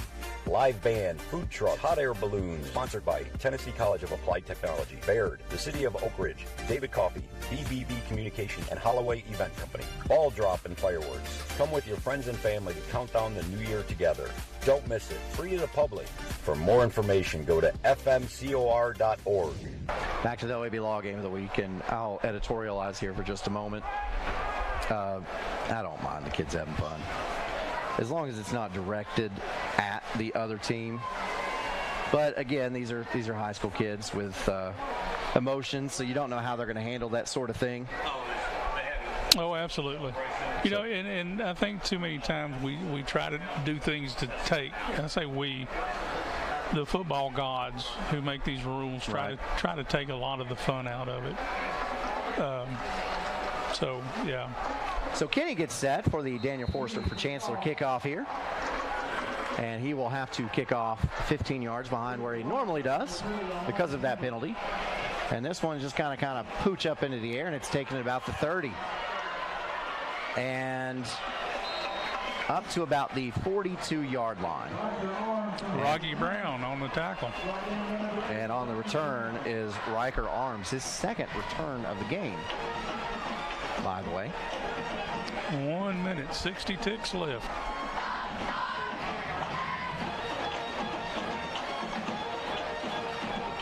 So Oak Ridge with good field position and a minute to try to get some points of their own. Oak Ridge with another very capable kicker. Yeah, Bearden's kind of got a 3-man front here. They're saying we're going to let you run it if you want to. Stansberry looks to set up for the double pass. It goes to Hayward. He's open. And wide open down the field is Will Presley. Presley in the end zone for a Sabra Beauchamp touchdown, Oak Ridge. So Oak Ridge runs the 2-minute offense in 7 seconds. 7 seconds. You know, the last 2 meetings between these two teams have been, one was like a 14-9 game, and I think the other one was like a 14-10 game. Yeah. This one is 20 to what is probably going to end up being 14 by the end of the first half. So, for the uninitiated, that's not an incomplete pass because it was thrown backwards. So Hayward was able to pick that up off the ground, and Presley was wide open upfield. Yeah, as soon as I saw the ball backwards, I started trying to find the back. Eli Pearson knocks the extra point through, and Oak Ridge, just like that, has responded. It's now a one-score game again, 20-14 with 53 seconds left to go in the first half of your OEB Law Game of the Week. Fan Gear Barn is Oak Ridge's source for new and vintage sports fan gear from around the world of sports. Find your favorite team gear at Fan Gear Barn, located at 977 Oak Ridge Turnpike, across from the hospital. Open 10 a.m. to 7 p.m., 6 days a week. Closed on Sundays. Energize your home with natural gas from ORUD, your affordable energy choice. See all the ways natural gas can improve your home by visiting one of the ORUD showrooms in Oak Ridge or Kingston. New gas appliances run more efficiently. They provide hot water when you need it, precise heat control for cooking, and can dry clothes in about half the time. Comfort you can feel. Savings you can use. ORUD Natural Gas. On-Site Care in Kingston is accepting new patients. Back to our OEB Law Game of the Week as we get set for another Daniel Forrester for Chancellor kickoff. Eli Pearson. You're kind of worried maybe we see too much time on the clock. Oak Ridge may have left too much time for Bearden to score before the half. Yeah, Bearden does have a timeout remaining, as Pearson will just pooch this one up into the air, and it will be taken at about the 32-yard line. And they blew the whistle. Maybe he signaled for a fair catch. Maybe somebody did. I didn't see one. Okay, the guy up front did. Oh. Yeah. Okay. So this is news to me. It doesn't matter who calls for the fair catch. If anybody calls for it, it counts. Yeah. If anybody puts their hand up for fair catch, the ball is dead once it's called. I actually think they're giving him good field position.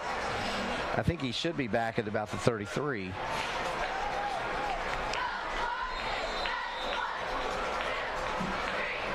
Regardless, it's a Hammers first and 10. Parrott, straight drop.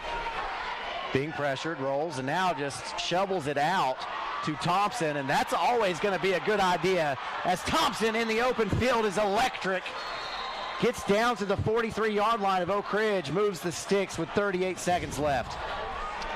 Yeah, just a little underhand flip. He had pressure and had to make something happen. And Parrott spikes the football to stop the clock. Man, look at Thompson. Again, I want to point out, that's just a sophomore. Just a sophomore. So Bearden spiked it on the Hammers first and 10. You know, with those sophomores, by the time you get to this point of the season, they're really more like juniors. That's a good point. They've got, 9 weeks of experience, or 8 weeks of experience. That's a good point. Here's that second down. Parrott fakes the handoff to Thompson. Being pressured again and gets this one up field. It's a little high and falls incomplete. Looked like that time he was trying to hit Braden Perkins. Thompson was out there again as a check down.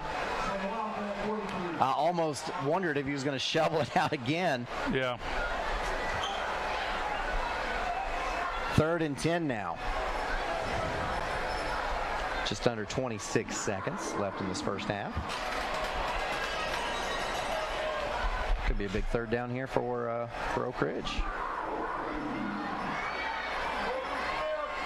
A stop here, then you go after the punt, see what happens. There you go. Handoff. This goes to Thompson. First down. And Thompson picks up 13 yards and a first down, and Bearden quickly clocks it with 17 seconds left.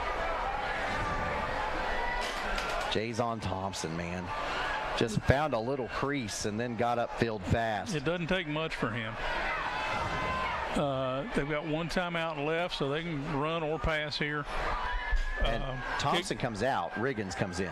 Kicker's got enough leg, you can probably get another 5-6 yards and be good. So now Torian Riggins beside Parrott. Fakes the handoff to him. Parrott looks upfield. Throws it, and that pass is complete. And getting out of bounds is Tummins. I'm sorry, no, that's Beaufort.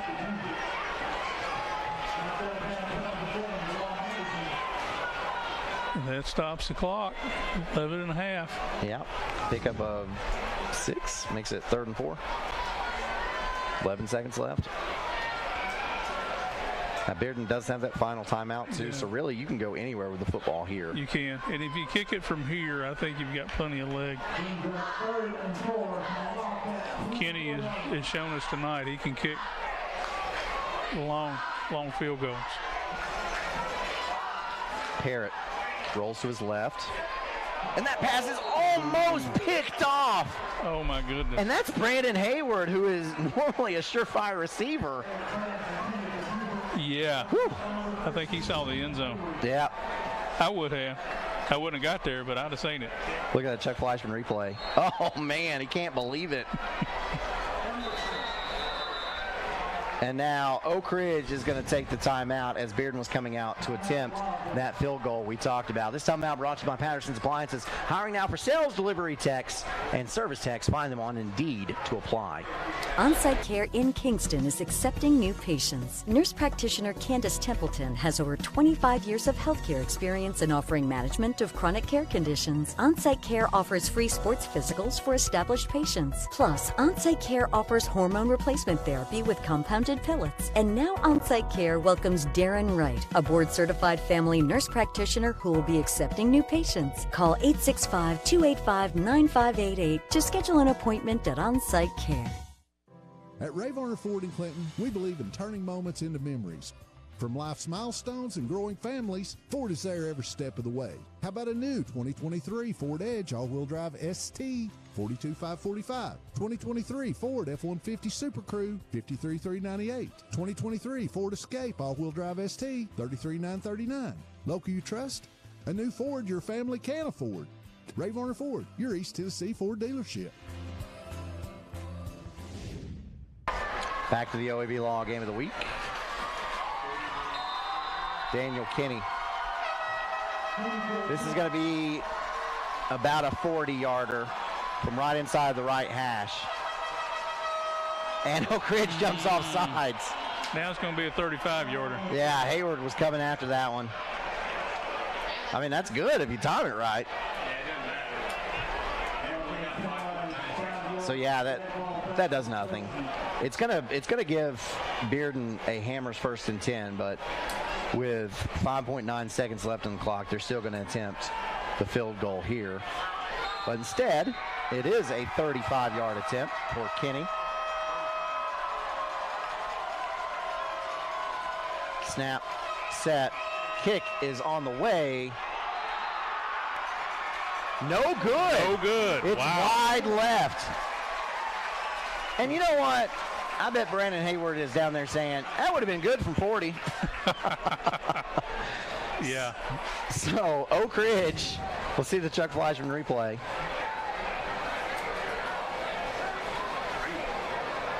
You see the official there? Nope. Yeah, he's pretty definitive on that, too. I heard that before I saw the official make the signal, I heard the Oak Ridge fans up here start cheering. So I did, too. They saw it immediately. And now Oak Ridge will line up and probably to take a knee and take this one into the half, because remember, Bearden will get the football to start that second half.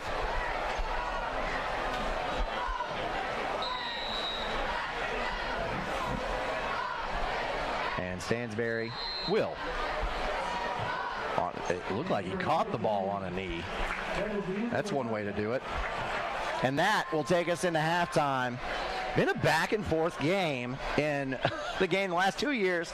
It's been a defensive struggle, and now offenses have gotten going, and Bearden leads over Oak Ridge at halftime by a score of 20-14. We've got halftime band coverage coming up, and when we have enough time, we'll try to get you some scores from around the area. Not much happening tonight, but we'll still try to grab you some scores. But stay tuned for the second half, folks. It's going to be a good one. This is your OEB Law Game of the Week.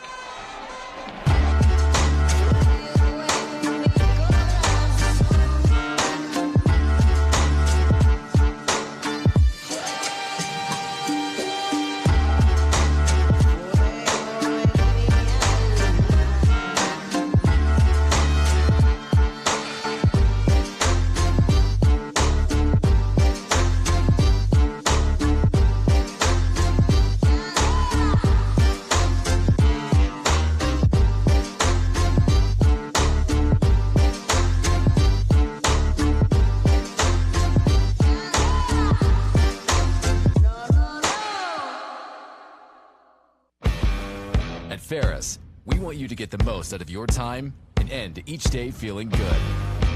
That's why we pioneered exclusive lawnmower suspension technology, allowing for full-speed mowing, even over the roughest terrain. Grow your business by getting more done in less time with Ferris. Ferris. Work hard, feel good. Found exclusively at independent Ferris dealers. At OEB Law, our home is your home. And your family is our family. And down here, family takes care of family. OEB Law feels like home.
At OEB Law, our home is your home.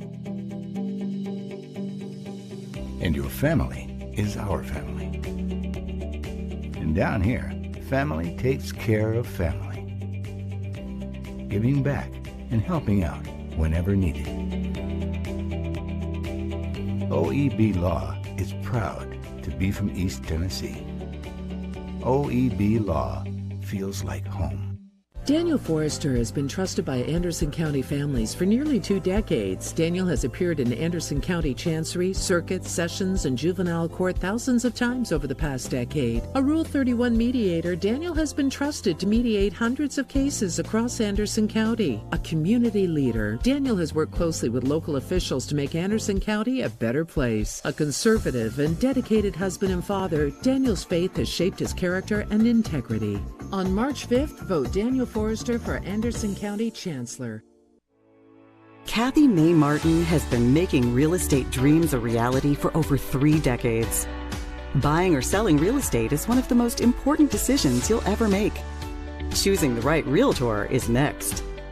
Thinking of buying or selling? Call Kathy May Martin at Coldwell Banker Jim Henry & Associates for all your real estate needs. Rest assured, with Kathy's knowledge and experience, you will be on the winning team. Evans Mortuary has been serving the needs of families in and around Roane County since 1976. As established members of our hometown community, we understand the security of dealing with people you know you can trust. We build our reputation on this trust. The Evans family appreciates the confidence the community has expressed in us over the years and will constantly strive to earn that favor. Evans Mortuary, 805 North Gateway. 1952. That's the year Hammers opened the first store in East Tennessee. Now there are 5 stores and there's always something new. Like in Hammers' popular ladies' boutique department, you'll find the lowest price possible on new arrivals every week. Find similar deals in the men's department and the expanded rug department. Plus, special purchases always offer surprise savings. You never know what you'll find next at Hammers.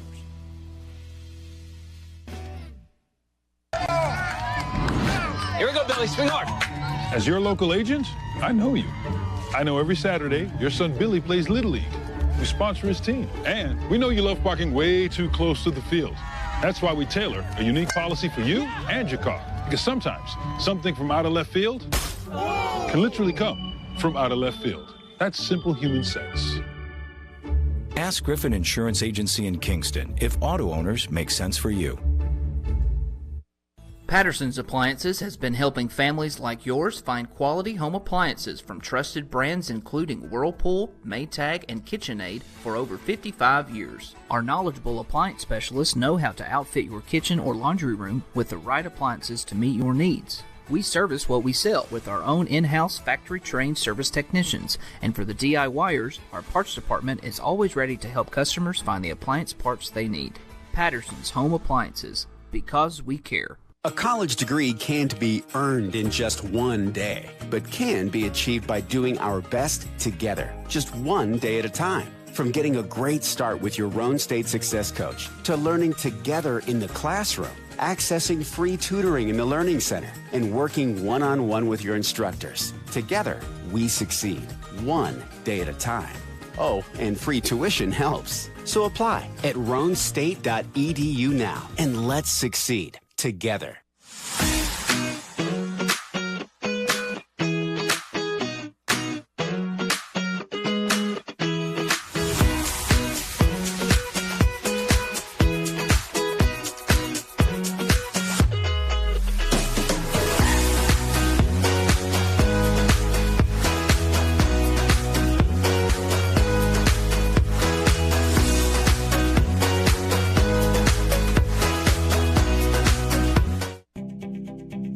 At OEB Law, our home is your home. And your family is our family.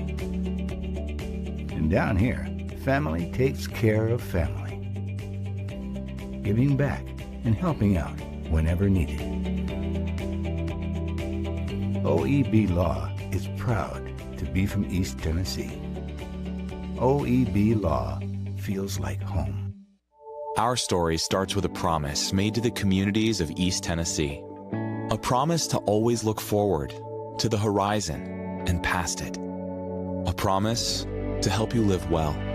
At Covenant Health, whenever you enter one of our hospitals, visit any of our physicians, or talk to us on the phone, we will welcome you and your family as one of our own. Because it's about you, and it's about time. Covenant Health. For every moment. And back to the OEB Law Game of the Week here in Harvey. Dan Shoemaker with you, and kind of an unusual spot for us because normally we have bands at halftime, but dang fall break takes that away from us. We were able to take a little bit of a break because cheerleaders were on the field, but that does give us a moment to get into our region standings, which we had planned to do in the pregame, but we couldn't get to it because of time. So we'll do that right now. You're looking at Single A, Region 2, Coalfield, Oliver Springs set for a regular season region championship. And that'll be a lot of fun. Then that's where it really gets interesting here because you've got Rockwood and Greenback. With just a 3-5 record, Greenback is sitting there teetering with possibly making the playoffs. And then Oakdale they've got a 5-3 record, but they're teetering on the edge of not making the playoffs. Exactly. You know, and that's always the balance of, do you schedule up to help your guys get better? Or do you schedule, do you look for cupcakes? You want that bakery schedule where you got more cupcakes than a bakery. Yeah. And I think Greenback is scheduled up. Yeah. And while they're 3-5 overall in the region, they're 3-2, and they're sitting there, at the number 4 spot. Well, and the same thing can be said for Oliver Springs. They've scheduled Kingston. Kingston listed as the number 6 team in Class 3A. Exactly. In your AP poll, but they also played South Pittsburgh on the road, and that was in week 1. Week 1, yeah. Week 1 they did that. So that's Oliver Springs' 2 losses. But look at Harriman. Poor Harriman, man. So many heartbreaking losses, and then to lose that one last week against Rockwood in that rivalry game, the 105th meeting between the teams. The way that they did, because Rockwood could have kicked an extra point and tied it, but Harriman jumped off sides on the extra point, and that gave Rockwood enough reason to go for 2 there, and they get it and win by 1 point. Win by 1 point. Harriman scored, 6 times? Yeah. And, an extra point became the difference in that ball game, which tells you really, if you break everything down, special teams are an equal part as you prepare offense, defense, special teams. And I talked to Coach Tapp on Saturday, and he said, we just don't have a kicker. We don't have anybody that I trust that can consistently kick the ball. So I understand why he was doing what he was doing. But ultimately, it ended up costing him ball game. 37-36. And Harriman has lost. That is the 4th game that Harriman has lost by less than 2 points. Or by less than 4 points. Yeah. And that's hard. Yeah, that's really tough. So, looking out on Blankenship Field right now, it's raining, Aaron. It is. It's that R word that Brad Jones hates. Looking at Region 2, Double A, York Institute leading that region. But look at Oneida. That's a really nice bounce back for the Indians to be 3-1. Their one region loss coming to York Institute. Yeah, coming at York. They went on the road and beat Polk County. And that was a tough ball game for them. But Coach May, Jimmy May, who's the first when I met him when his dad was the head coach there. Yeah. He's got them rolling. They won under Coach Jim May, won a state title in '92, I think. Yes. I was on the schedule that year. Coach Foster was the head coach then. Oh, that's fun, getting to play a state champion. Oh, which is not new to you. No. Alcoa was always on that schedule. You've had plenty of experience at that. Absolutely. The pregame speech you give when you're getting ready for Alcoa, I'll just go ahead and share this. The last time I told my guys, I said, we're going to be playing against some guys that are going to definitely be playing on Saturdays next year. We may be playing against some guys who may be playing on Sunday in a few years. Randall Cobb was on that team. Mm-hmm. And I said, this is a great way to measure and test yourself against the best. So let's go out there, and we got beat 50-something to nothing, so. Yeah. But you know what? It's on the schedule. You line up, you play it. Oh, absolutely, yeah. And, it's like I was talking about, with Sunbright in the pregame. You line up, you prepare the best you can, and then you go.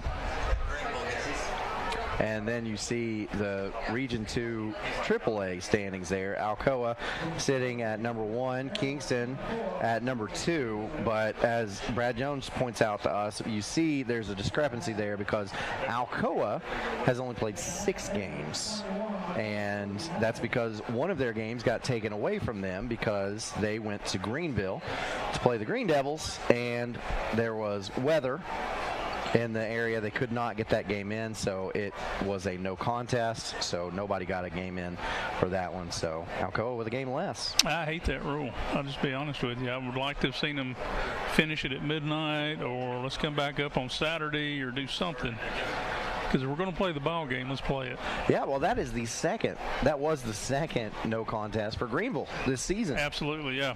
So the Green Devils will only have 8 games this year. You see Region 2 4A, Anderson County up on top with that 4-4 overall record, but man, they have played some good teams, including the 2 teams that we have here tonight, Oak Ridge and Bearden. Yeah, Anderson County, everybody wondered, because they lost so many great players off that state championship team, how would they respond? And it took them a little while to get into the rhythm of what they do, but, Coach Gillum's got a really good philosophy over there. Hey, we're going to do what we do, and we're going to play good competition to get ready for this region run. And you look, and the proof's in the pudding right there, 3-0. Yeah, you saw Gibbs was listed as ranked in the AP rankings, but Anderson County was not. That will change. I fully expect Anderson County to beat Gibbs and win that regular season championship. But also, speaking of Anderson County, we had them on week 1 when they played Powell, and that offense just didn't look as good as it looks now. I think they got the transfer quarterback in, Zay Hall, and I think he was able to, after a couple weeks, really mesh with the offense and got comfortable. And now it's a great fit having him there. You know, he missed out on spring practice. Yeah.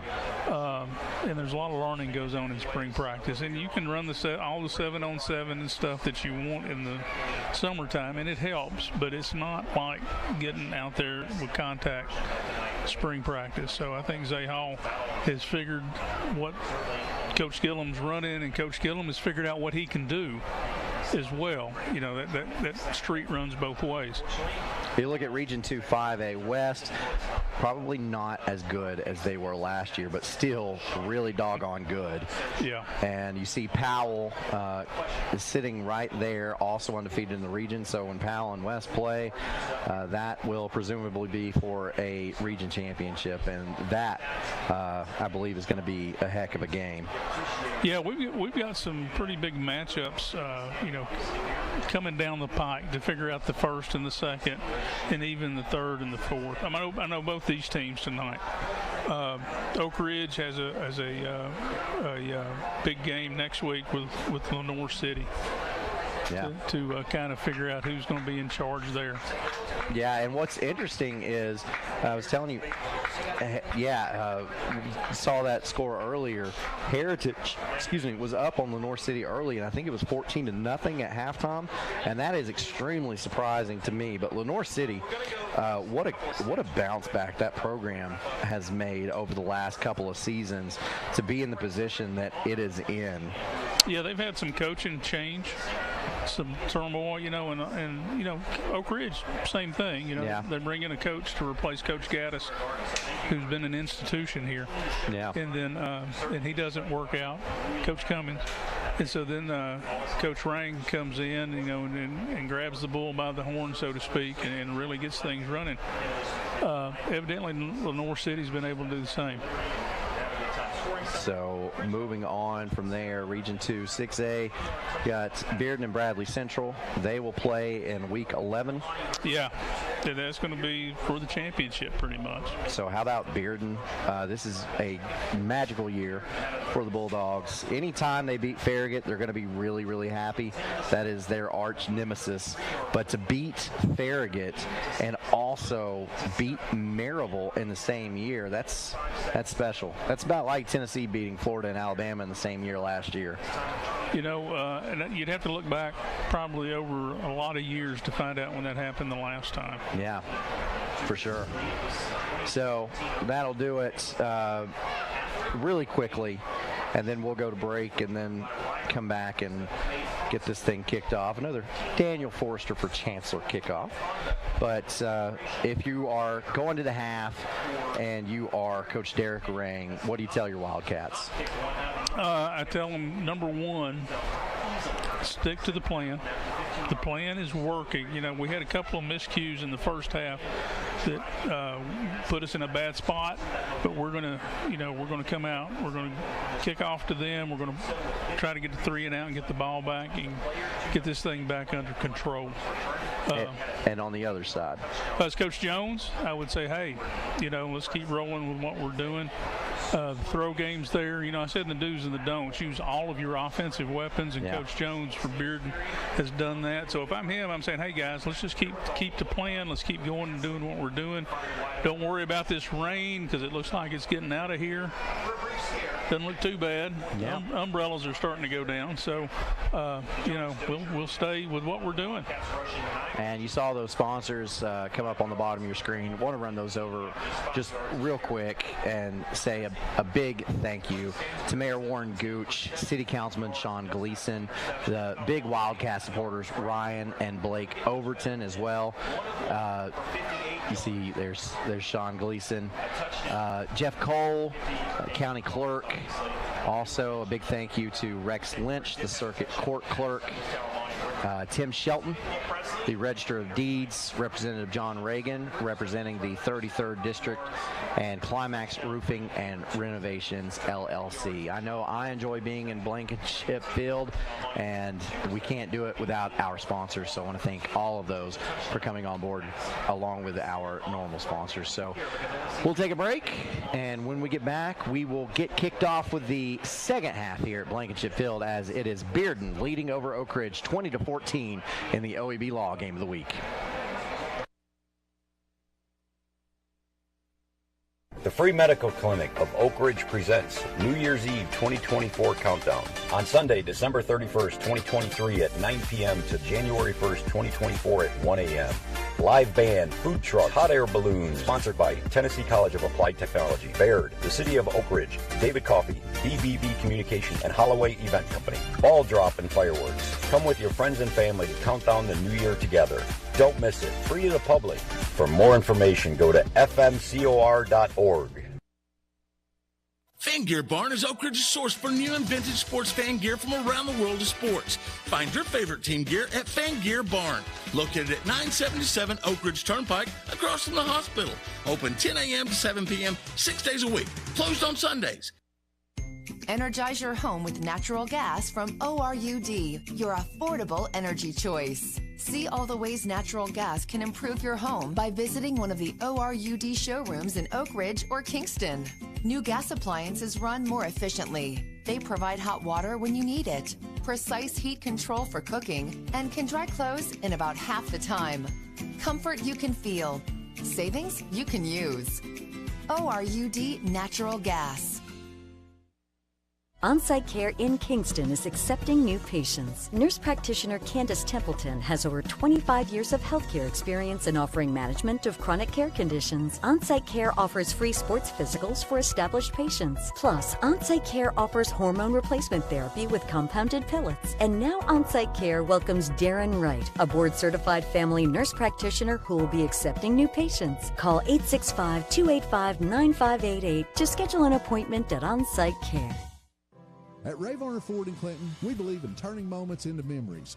From life's milestones and growing families, Ford is there every step of the way. How about a new 2023 Ford Edge all-wheel drive ST, 42,545. 2023 Ford F-150 Super Crew, 53,398. 2023 Ford Escape all-wheel drive ST, 33,939. Local you trust? A new Ford your family can afford. Ray Varner Ford, your East Tennessee Ford dealership.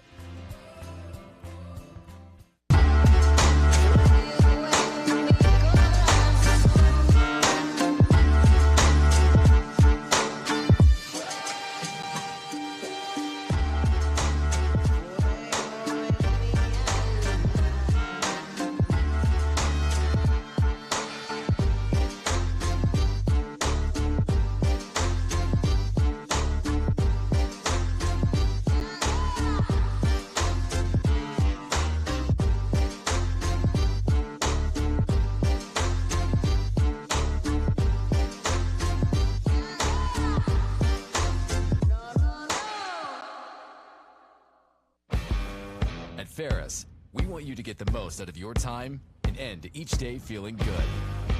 That's why we pioneered exclusive lawnmower suspension technology, allowing for full-speed mowing, even over the roughest terrain. Grow your business by getting more done in less time with Ferris. Ferris. Work hard, feel good. Found exclusively at independent Ferris dealers.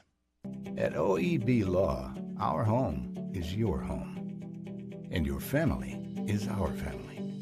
And down here, family takes care of family. OEB Law feels like home.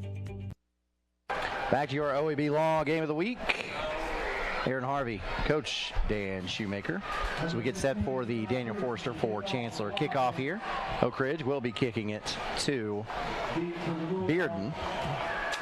And we did have a little bit of rain at halftime. I don't know how that affects the field conditions. I'm not really educated in, how turf works versus grass. It holds up better to the rain. I think the biggest concern for me as a coach would be how wet is that ball going to get? So here is Pearson. This time he'll kick it deep, and it is taken at about the 5-yard line. And this is Nick Hodge. Nice coverage. Yeah, Hodge brings it to about the 20. Remember, their dangerous return man is Torrey Beaufort. Yeah, you don't want to give Beaufort too many options or opportunities to get there. Ooh, that might have been a blindside block. Yeah, Bearden might have got away with one right there. In the old days, they called that an ear hole block.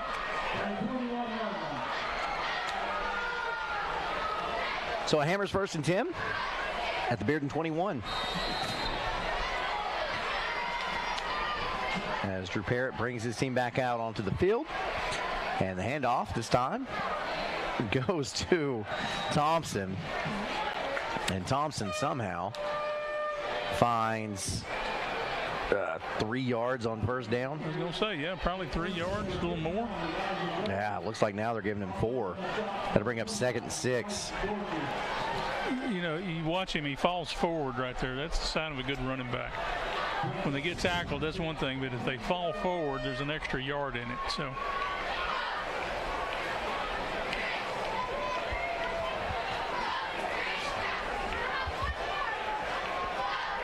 So on the 2nd and 6, handoff goes to Thompson, and he is pursued, and he will just have to run out of bounds. Yeah, and that's a loss on the play. Ran that into the short side. They went trips the other side thinking that Oak Ridge would adjust to that. They never could get the edge blocked up.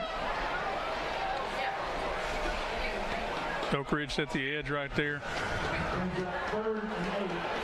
Loss of 2 makes it 3rd and 8. So you said that if you were Coach Rang, you would say, hey, let's kick this ball off. Let's get a 3 and out and get back on schedule what we want to do. And right now, a big 3rd down could possibly make that happen. Drew Parrott takes the snap. Under pressure, rolls to his right, throws it upfield. That pass is almost intercepted, and then bounces off the face mask of the intended target, and then out of bounds. Yeah, Timmons almost had another catch there. That was great concentration. See the Chuck Fleischman replay. Good pressure. Gets the quarterback off his spot, and boom.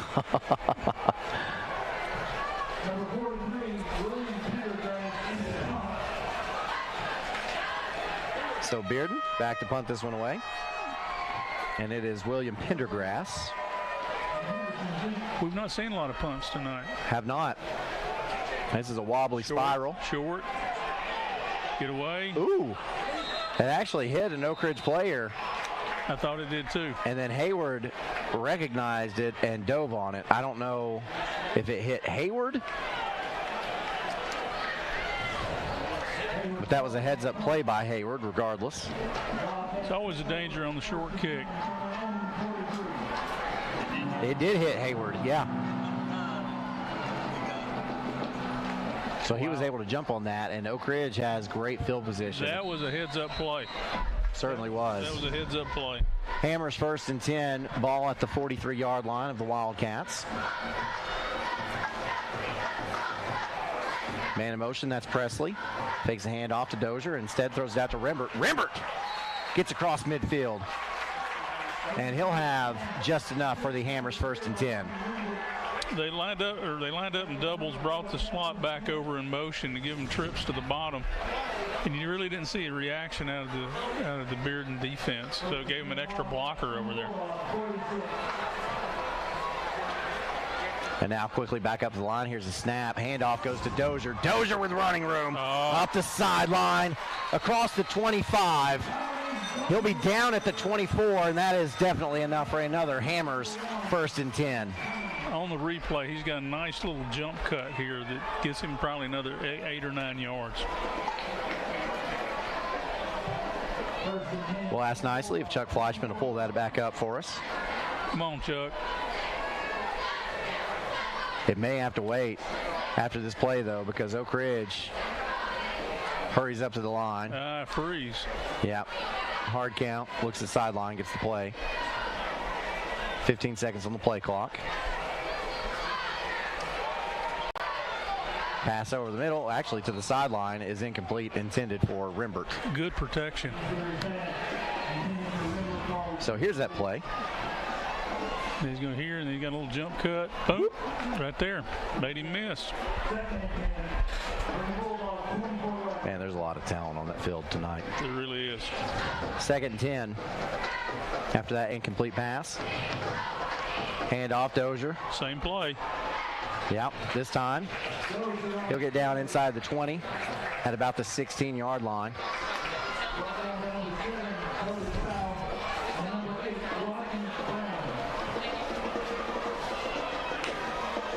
Good run, pickup of 7.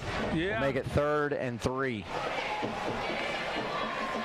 Hand off Dozier. This time Dozier's going to be stopped at the line of scrimmage. Yeah, he got hit in the backfield. It kind of stunted the momentum there. So now Oak Ridge has a decision to make. They can go for this 4th and 3, or they can kick a field goal. Staying out there. They're going to send Dozier out to the left as a wide out. Empty set. This would be a great spot for the draw. And Stansberry takes a snap, but there's a whistle. And Oak Ridge is going to take a timeout. We want to make sure they get the correct play drawn up here. This timeout brought to you by Patterson's Appliances. Follow them on Facebook for appliance specials, job postings, and more. At OEB Law, our home is your home. And your family is our family. And down here, family takes care of family. Giving back and helping out whenever needed. OEB Law is proud to be from East Tennessee. OEB Law feels like home. Back to your OEB Law Game of the Week. We'll see what Oak Ridge is going to do here. Looks like they are still going to keep the offense on the field and go for it.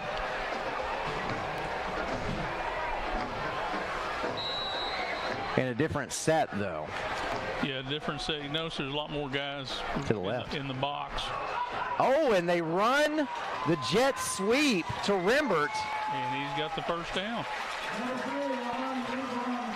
Now that was, see, they ran that to start the game, except they didn't hand it off on the jet sweep. Right. Instead, they gave it to Dozier. This time, Dozier does the reverse and gives it to Rembert, and Rembert gets just enough for the Hammers 1st and 10. That's almost a wing T type play. Double handoff, wing back reverse. And here's Dozier inside the 5-yard line. And he may have enough for another first down. He's going to be close. Those big guys up front are working hard right here. Look at that crease. Yep, 2nd and short. Handoff Dozier. Dozier looking for the end zone. He's in. That's a Sabre Beauchamp. Touchdown, Oak Ridge. Wildcats tie it up with a chance to take the lead with an extra point. And this is about what we expected more of Dozier in that first half. Yeah, he's a powerful runner. He runs through tackles. He doesn't shy away from contact at all. Eli Pearson on to attempt that important extra point. It is up. It is through. Oak Ridge strikes first in the second half. Wildcats now lead it here 21-20 with 8:40 left to go in the third quarter of your OEB Law Game of the Week. Daniel Forrester has been trusted by Anderson County families for nearly 2 decades. Daniel has appeared in Anderson County Chancery, Circuit, Sessions, and Juvenile Court thousands of times over the past decade. A Rule 31 mediator, Daniel has been trusted to mediate hundreds of cases across Anderson County. A community leader, Daniel has worked closely with local officials to make Anderson County a better place. A conservative and dedicated husband and father, Daniel's faith has shaped his character and integrity. On March 5th, vote Daniel Forrester for Anderson County Chancellor. Back to the OEB Law Game of the Week as Oak Ridge will get set to kick this off to Bearden. But first, I want to tell you some scores of interest. McMinn Central leads Kingston at halftime, 21-7. Ooh, I didn't see that one. I didn't either, but another one that I didn't see coming. In the fourth quarter, Heritage leads over Lenore City 35-0.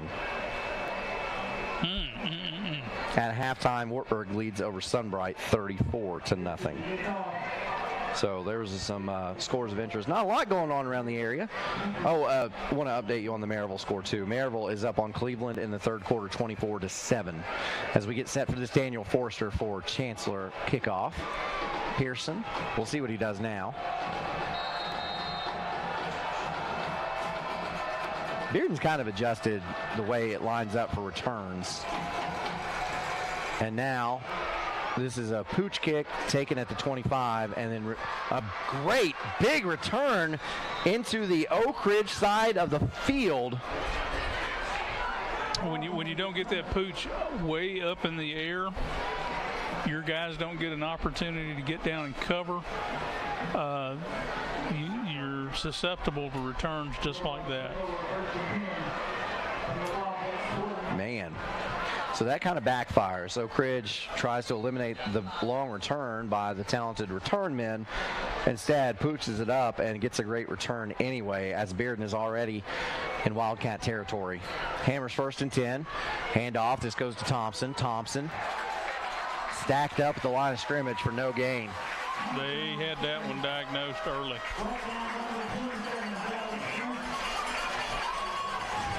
See on the Chuck Fleischman replay, yeah. For Oak Ridge, it's Dallas Sprint. And as you can see, the safeties are really a big piece of this run game, or play in the run game. And now Parrott hands off, and this goes to Beaufort, that dangerous return man. And he's got enough for the Hammers 1st and 10. Use Thompson as a lead blocker. Yeah, they're setting the defense away from Thompson because they're in the gun. And so they use that, Bearden used that to their advantage right there. Hand off Thompson. Straight ahead that time. Yep. And he's still falling forward. Man. Thompson picks up, looks like 7. He runs hard. Yeah, just watch Chuck Fleischman replay.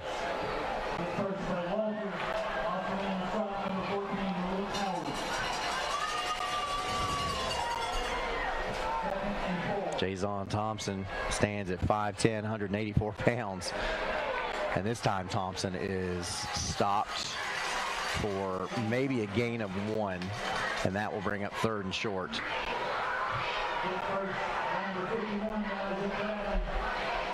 And Thompson comes off the field. And instead we see Torian Riggins. Bringing in Riggins. The Redskins had a running back. John Riggins, yes. The Commanders now, but to my family, they'll always be the Redskins.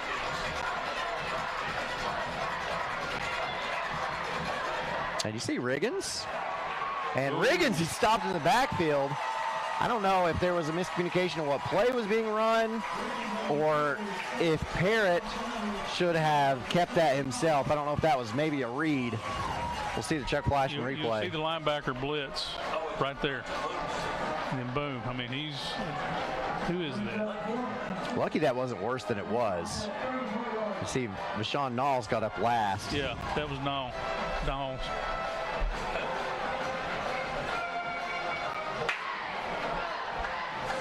Fourth down. And Bearden going to bring the offense back onto the field. Yeah, this is kind of 4 down space right here. Oh. And here is Parrott. And his pass is incomplete. Dampness for that rain, I think.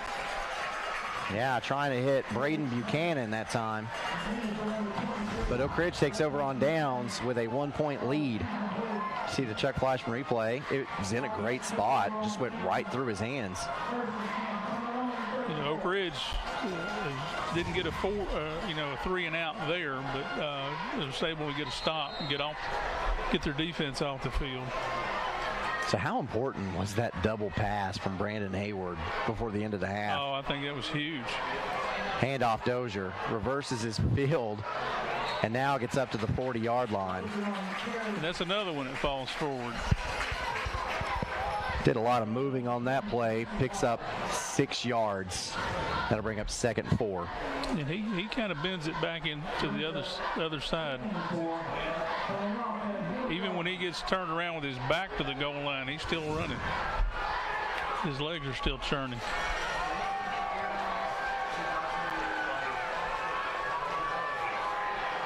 Dozier again. He's up. Wow. A little hesitation in the backfield. Yeah, they gave just enough time to get the block set. Great run by Dozier here. You see on the Chuck Fleischman replay. Counter tray. And believe it or not, that play was kind of designed up inside. But Bearden squeezed the hole so hard, he bounced it outside and had a nice run. Hammers 1st and 10, man in motion. This is Hayward. Hayward gets the jet sweep, and Hayward gets into the 2nd level, and he's brought down out of bounds at the 40-yard line of Bearden. You know, Oak Ridge is just really on schedule right here. Pretty methodical. Got Bearden on their toes. And this is a very tough Bearden defense. Oh, absolutely. So this is a major statement for Oak Ridge right now. Handoff Dozier. Dozier is spun down for no gain, maybe lost even a yard. And that will bring up 3rd and 4.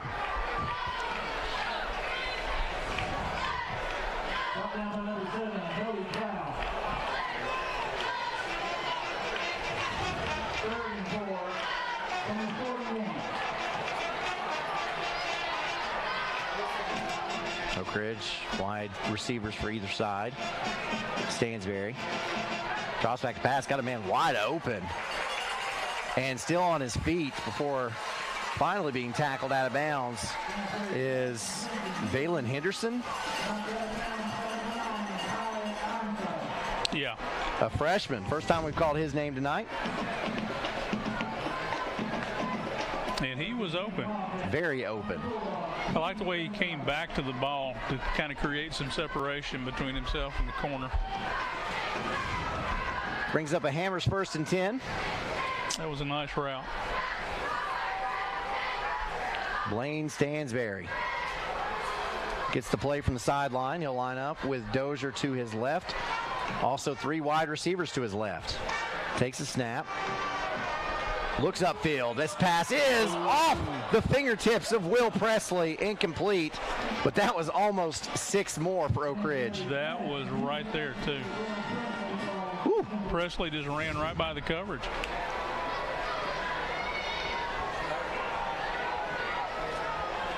It's almost like Oak Ridge with some of the having success on the ground with Dozier, and then some of these shorter passes just kind of lulled Bearden to sleep there. Yeah.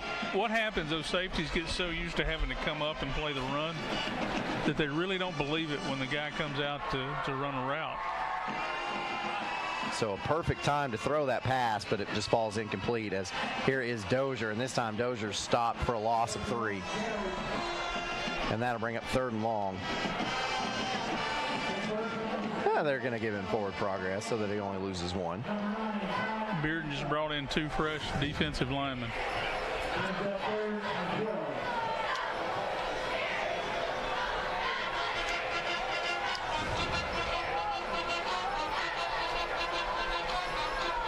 Oak Ridge might be a little bit in no man's land here too. Yeah, I'm thinking, you know, you don't have to get all of it on this shot here. You can go 2 downs, 4 downs. Stansberry sends Hayward in motion. Hayward will get the... And that pass falls incomplete, but can he do that? If he hands it off in front of him... It's still a handoff. Okay. Now, if he does a little toss, like you see sometimes on the jet sweep, then that would be 2 forward passes. But the handoff, even though if it's in front of him. Yeah. Hayward's touchdown pass was beautiful. That was a wounded duck. Yeah. And that one was into a lot more coverage. Yeah. So that's one of those where Coach Rang probably looks at him and says, thank you for your service, but go play tight end. Or go play wide receiver. Yeah. That's why Stan Sperry's our quarterback. 4th and 12. Press coverage on the bottom. Not now. Now he's bailing out. Stansberry takes the snap, stands in the pocket, looking. Now finally releases this one, and it falls incomplete. And so Oak Ridge turns it over on downs with 2:31 left to go in this third quarter. He had plenty of time. He did.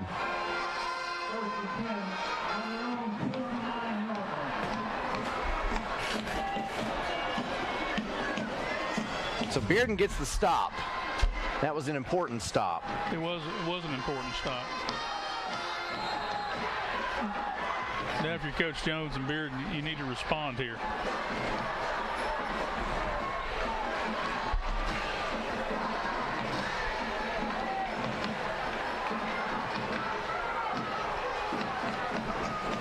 So Drew Parrott comes back out onto the field, and beside him is Riggins.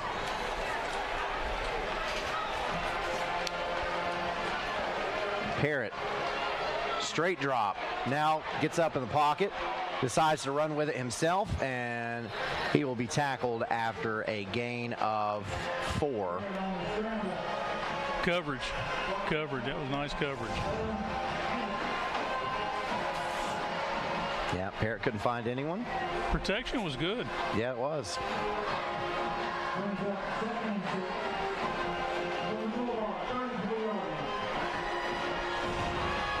Henderson credited with the tackle there. A lot of open space on the left side of the field there. Not much. Yeah, that's Thompson. Picks up maybe a couple. And we're going to end up with a 3rd and 3 for Bearden.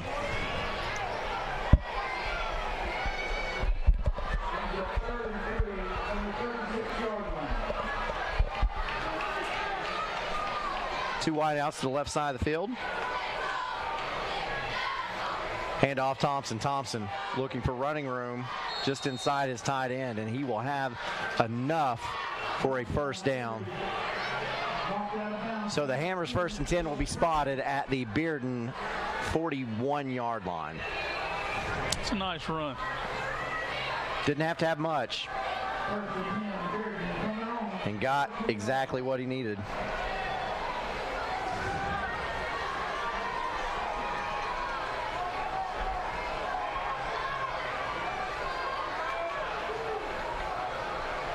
And this time they fake the handoff to Thompson, and Parrott keeps it. And Parrott still on his feet.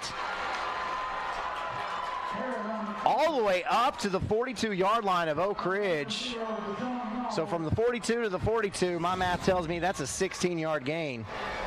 Yeah, they pulled the left side to the right and pretty much sealed everything up. Everybody's playing, Oak Ridge, everybody, the defense is looking for Thompson. And so anytime you can go counter to what he's doing, it seems to be successful tonight.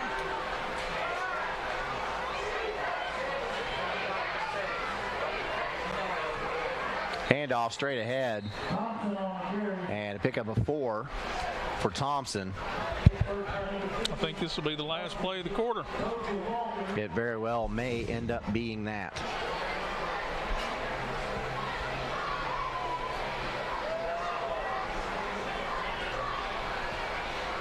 Still got 4 out of that. Yeah. And you are correct.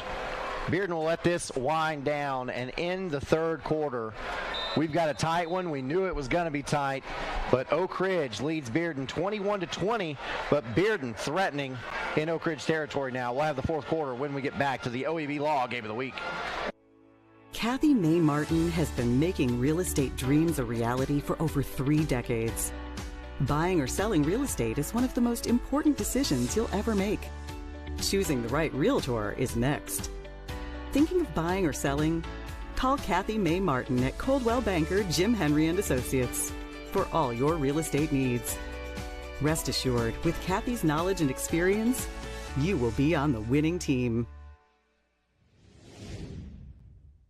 Back to the OEB Law Game of the week. We do have some final scores. Heritage defeats Lenore City 35-0. Wow. Alcoa beats Scott High by the halftime score, 49-0. Maryville leads Cleveland in the third quarter, 34-7.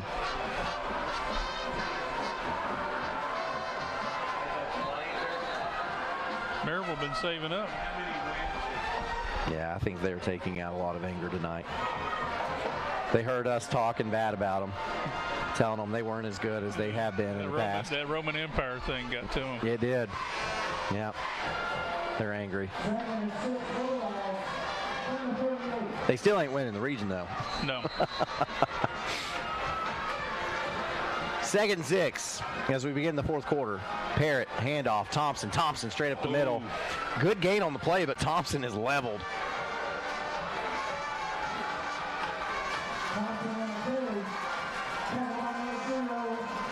Is that Knowles again on that tackle? I believe it was.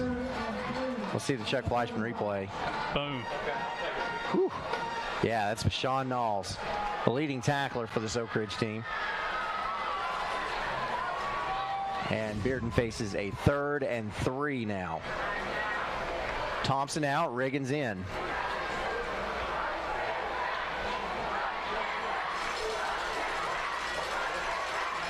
Handoff, Riggins. Riggins looks for running room and dives forward. He will have enough for the Hammers 1st and 10.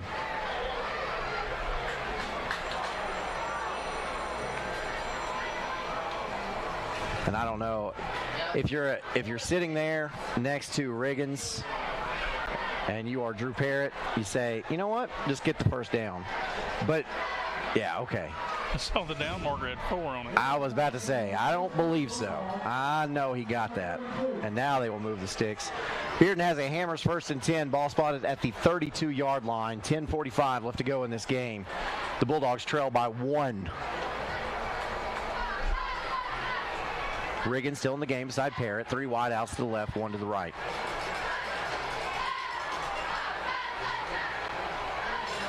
Handoff Riggins. And Riggins bowls forward to the 29. Pick up a 4 will bring up 2nd and 6. Yeah, that's just real simple football right there. Just, straight ahead, hat on a hat, let's push. And there's no deception there. There's no pulling guards or anything. Oh. Yeah, you see number 3 there. That is Jaheim Merriweather. He's not dressed.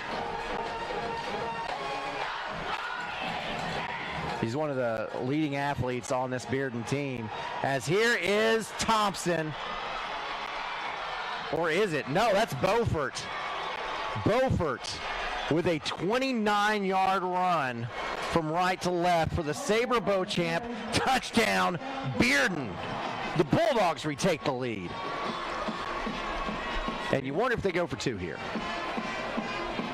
The little chart says you should. Now, is Coach Jones looking at the same chart I used to look at?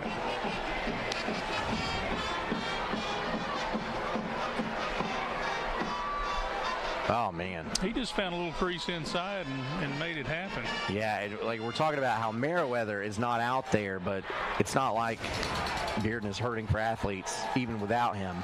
Going for 2. So here we go. There's that orbital motion you were talking about earlier. Handoff goes to Thompson. Thompson stopped. Loss on the 2-point conversion. It fails. And so now Oak Ridge trails Bearden, but with a touchdown, they definitely will grab the lead with 9:42 left to go in the fourth quarter. Hang on, folks. Evans Mortuary has been serving the needs of families in and around Roane County since 1976. As established members of our hometown community, we understand the security of dealing with people you know you can trust. We build our reputation on this trust. The Evans family appreciates the confidence the community has expressed in us over the years and will constantly strive to earn that favor. Evans Mortuary, 805 North Gateway. Back to the OEB Law Game of the Week. Golly, this is the third straight week we've had a tremendous football game to call. Yeah, the last 3 weeks, you don't need your whole seat. You're just going to be sitting on the edge. So Daniel Kinney will line up and kick this one away for our Daniel Forster for Chancellor kickoff.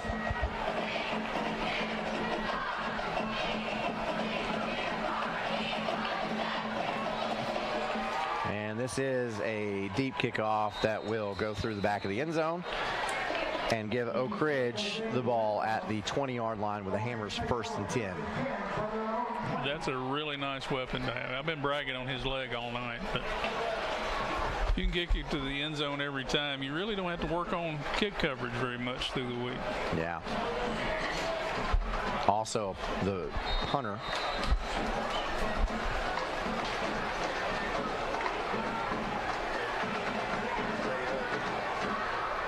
as Oak Ridge has it with the Hammers 1st and 10. Stansberry sends a man in motion. That's Presley. Handoff. This goes to Dozier. Dozier looks for running room and gets up to about the 26-yard line. Good pickup of 6 on first down. Brings up 2nd and 4. Yeah, if you're Oak Ridge, there's no panic here, right? No. Plenty of time left. Play your game.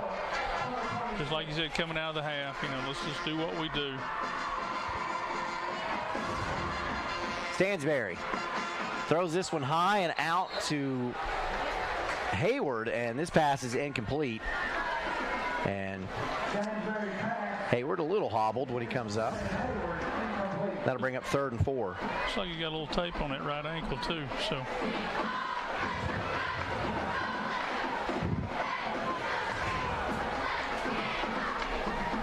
Clock stop with 9:10 left. Oak Ridge gets the play in. Stansberry sends Presley in motion again. And handoff goes to Dozier again. And Dozier stopped for no gain. That'll bring up 4th and 4. And Oak Ridge, no doubt, will punt this football away. Yeah, here comes the punt team. So Bearden forces a 3 and out right after taking the lead.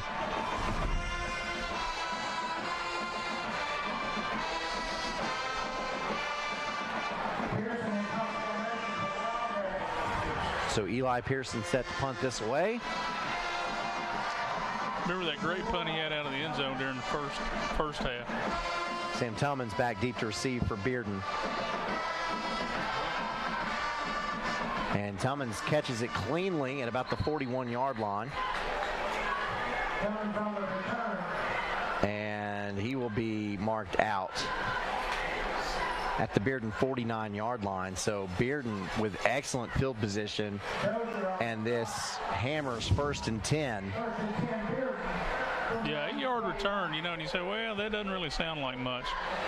But over the course of a ball game, 8-9 yards on each return gets to be pretty significant. Now they're going to mark him at the 48. Yeah.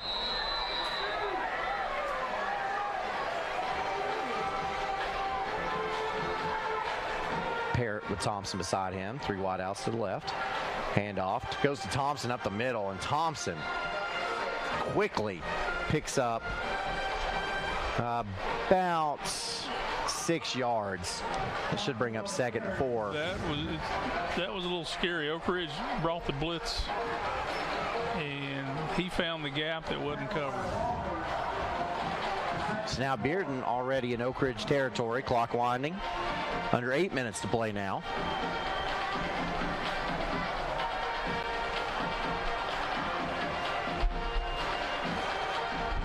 Same formation. Hand off Thompson. Thompson this time stopped for no gain. Third and 4. Nothing there that time. Thompson's still down. Oh, no.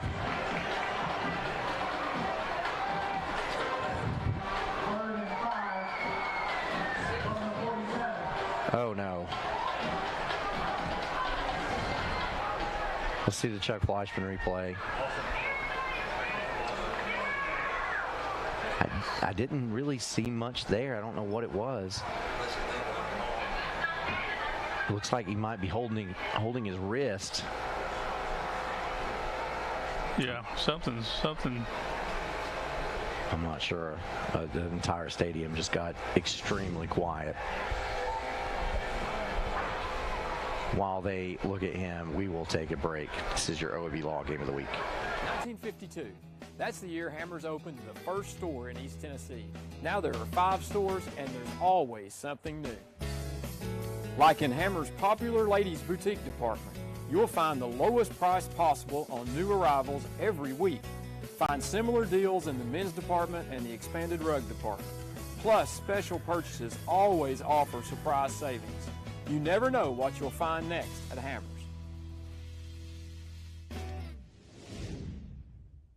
Back to the OEB Law Game of the Week. Thompson gets up, walks over. I certainly hope he is okay. Because, this game is valuable to both of these teams because they can learn a lot that will take them into the postseason. But you don't want anybody to get hurt in a game that doesn't matter for your region or your playoff standings, as on the end around, it's Beaufort, and Beaufort is stopped after a gain of a couple, and then I bring up 4th and short. It'll be interesting to see what we do here. Knowles again with the tackle. And Bearden quickly. Seems as if they're going to go for it, but who knows? There's the hard count. There's the hard count. Go with the freeze. It's now Parrott. Gets the play call from the sidelines. Sends a man in motion. That's Beaufort. Ooh, that should be a flag. Ooh. Riggins jumped, but Bearden calls a timeout. And this timeout is brought to you by Patterson's Appliances, quality appliances from brands like Whirlpool, Maytag, and KitchenAid. Here we go, Billy. Swing hard. As your local agent, I know you. I know every Saturday your son Billy plays Little League. We sponsor his team, and we know you love parking way too close to the field. That's why we tailor a unique policy for you and your car. Because sometimes something from out of left field can literally come from out of left field. That's simple human sense. Ask Griffin Insurance Agency in Kingston if auto owners make sense for you. All right, Dr. Dan, we're going to turn you into Psychic Dan. What do you think they're going to do here? Oh, I would line up, hand it to Riggins. He's your power back. And just runs hat on a hat, see if we can get the push. Yeah, you see on that Chuck Fleischman replay, Riggins moved in that backfield. Yeah, and that would be 4th and 6? Yeah. Instead, Bearden is going to go for it, and his handoff, that looks like Thompson out there. It was Thompson. And Thompson has enough for the Hammers 1st and 10. Let me modify. I would hand it to Thompson instead of Riggins. Yeah, okay. But I thought Thompson was injured, but obviously he's back. I'm glad to see that too. Yeah, I am too. I think this offensive line for Bearden tonight has really done a good job of run blocking. I can't brag enough on them. So the Hammers 1st and 10, ball spotted at the 38-yard line.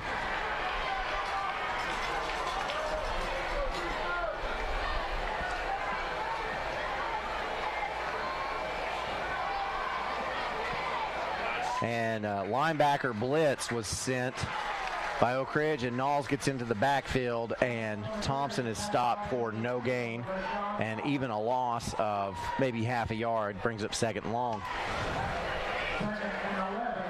You notice Bearden starting to work the clock.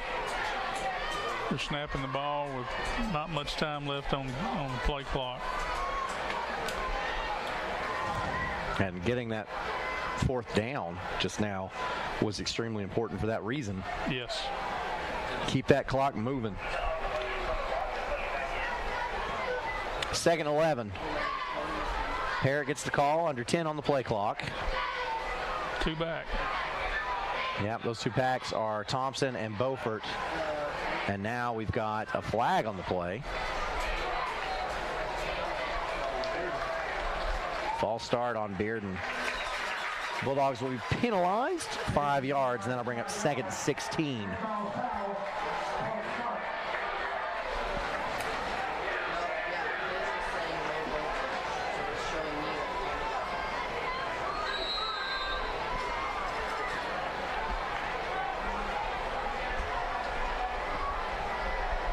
And then you get a new play clock, but then that also starts the game clock as well. Yeah. Hand off. He's out. Thompson gets into the secondary and gets into the end zone for the Sabra Beauchamp. Touchdown, Bearden, but there's a flag. Ooh. Flag back around the original line of scrimmage, which normally indicates a hold. Yeah, the white hat just signaled a hold. I didn't see it. So that will nullify a 44-yard run by Thompson. Oh, yeah. Yeah, we grabbed him up around the shoulder pads and drug him.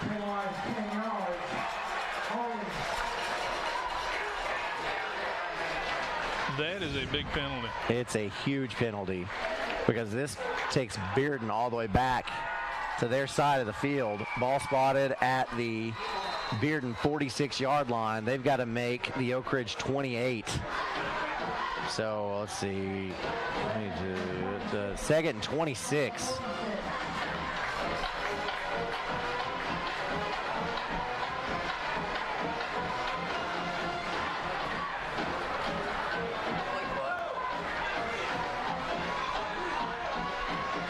Handoff. Back into Oak Ridge territory now, and that's Beaufort with the carry.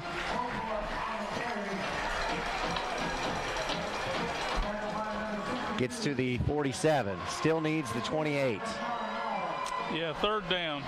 You feel like this is probably a passing down. 3rd and 19. Under 4 minutes to play in this game now. And if you can get it across the 40-yard line in the 38, 37 area, then you might consider going for it on 4th.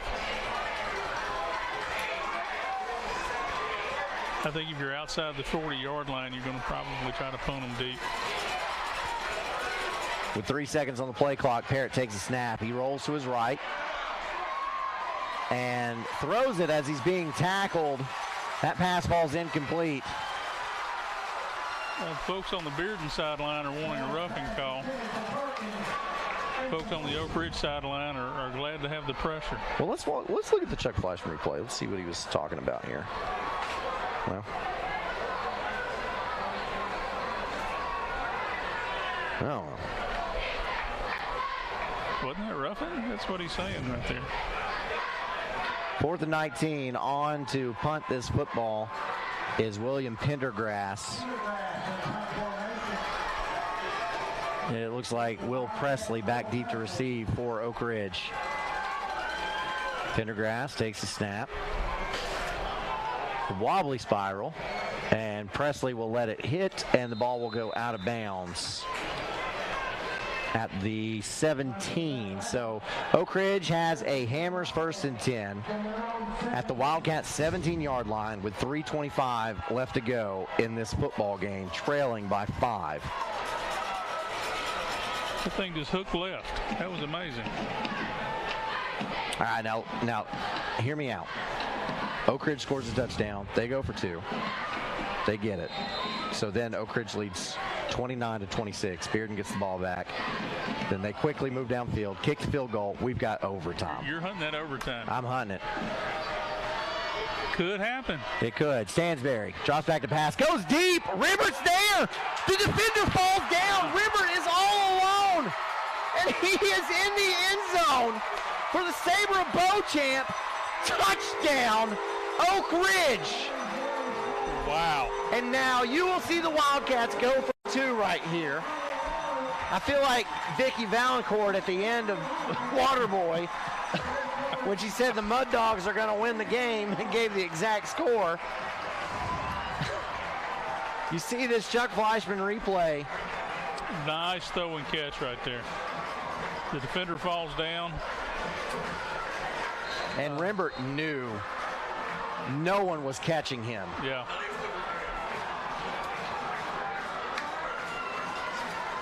So here is Stansberry with that 2-point conversion try, and almost like a shotgun wishbone handoff.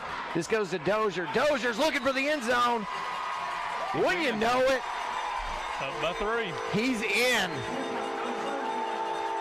Oh, that is not Dozier. Yeah, that's not Dozier. That is Jermichael Howard. Oh, no, okay, it was Dozier. Okay, the ball came out. Ball came out after he got in the end zone. Okay. Well, you know, just like I said, Oak Ridge leads this game 29-26. 3:14 left to go, and we will have a kickoff, and Bearden will have a chance to respond in just a moment of your OEB Law Game of the Week. Patterson's Appliances has been helping families like yours find quality home appliances from trusted brands including Whirlpool, Maytag, and KitchenAid for over 55 years. Our knowledgeable appliance specialists know how to outfit your kitchen or laundry room with the right appliances to meet your needs. We service what we sell with our own in-house factory-trained service technicians, and for the DIYers, our parts department is always ready to help customers find the appliance parts they need. Patterson's Home Appliances, because we care. And back to your OEB Law Game of the Week. Aaron Harvey, Dan Shoemaker. You know, if this game does go into overtime, I'm going to be really jealous of you. Of me? Your first year with us, and you get an overtime game. That's an if. That's an if. We don't know yet. Because Eli Pearson gets set to kick this one away for our Daniel Forrester for Chancellor kickoff.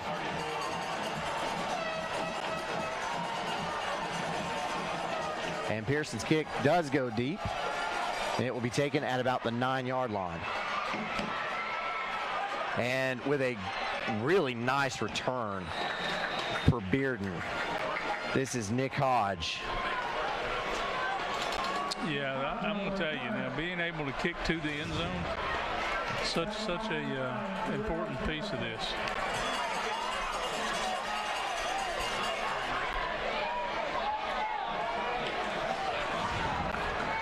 I think what Pearson does is he looks to see where Beaufort is on the field. Yeah. And then doesn't do that. Goes opposite, whatever that is.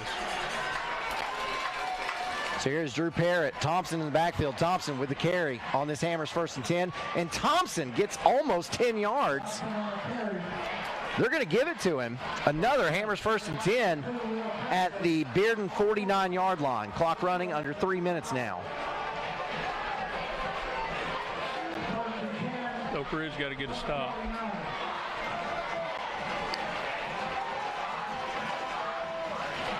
Parrott, straight drop.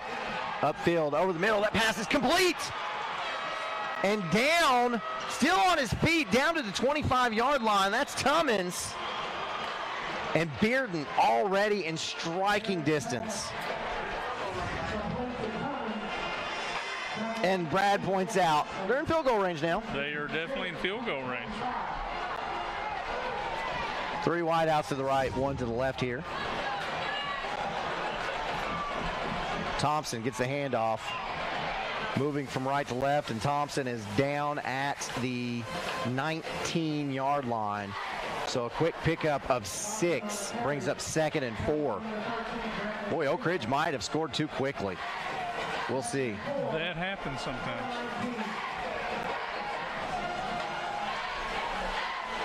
Looks like two backs. Handoff. This goes to Beaufort from left to right. Beaufort finds running room inside the 10. He's so quick. Down to the 7-yard line. Hammers first and goal with under 2 minutes left to go in this game. We're down to 142.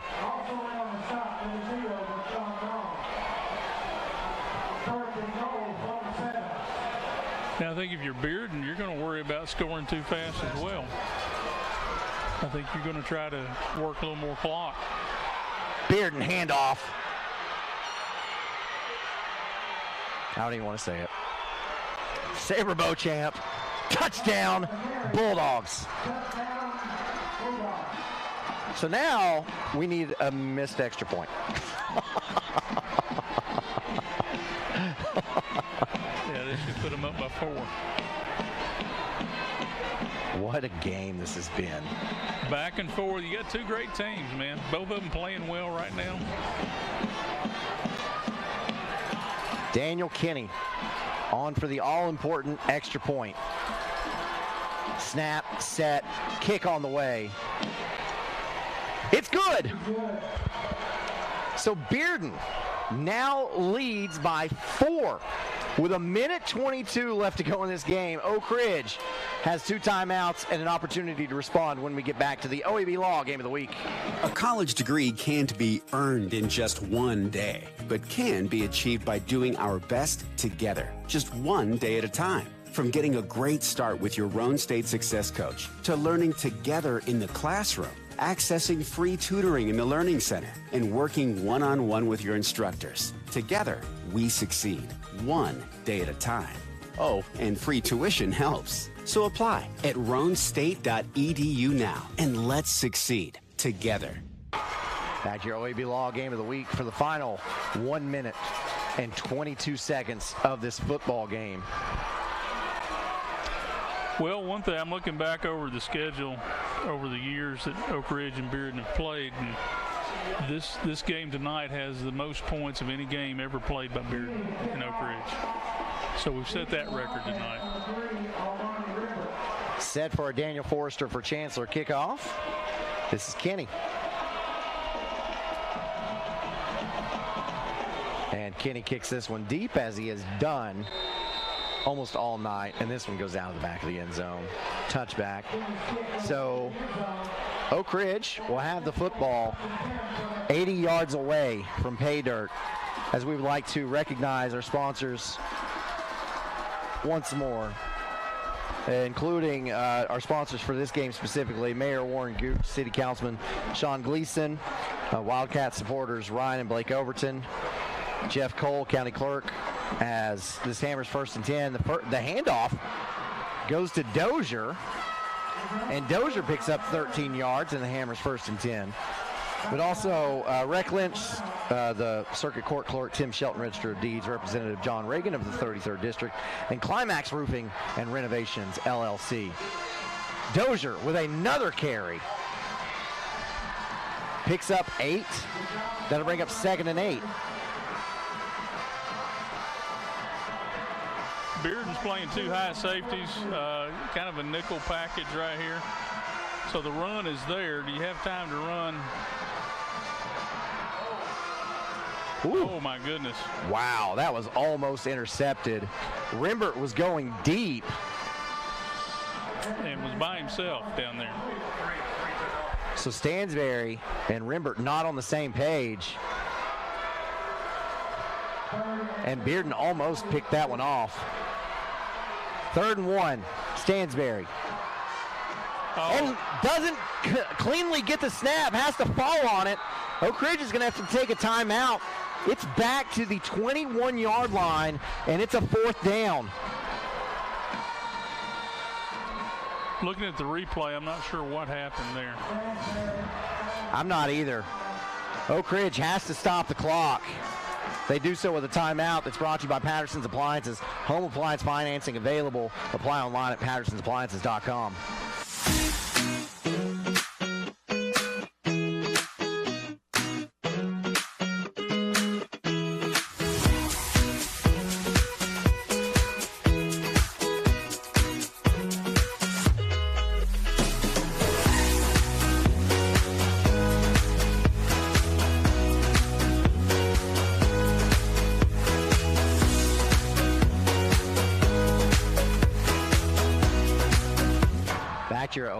Law Game of the Week. A huge mistake as Oak Ridge has to make the 43-yard line. They are posted up at the 22, which makes this a 4th and 21. Unfortunate. Stacked wide receivers on either side. Stansberry takes a snap, feeling the pressure, rolls to his right. Now he's going to have to send a receiver deep. It's Presley. Presley, the ball is up. It's intercepted. Bearden is going to hold on and win this football game.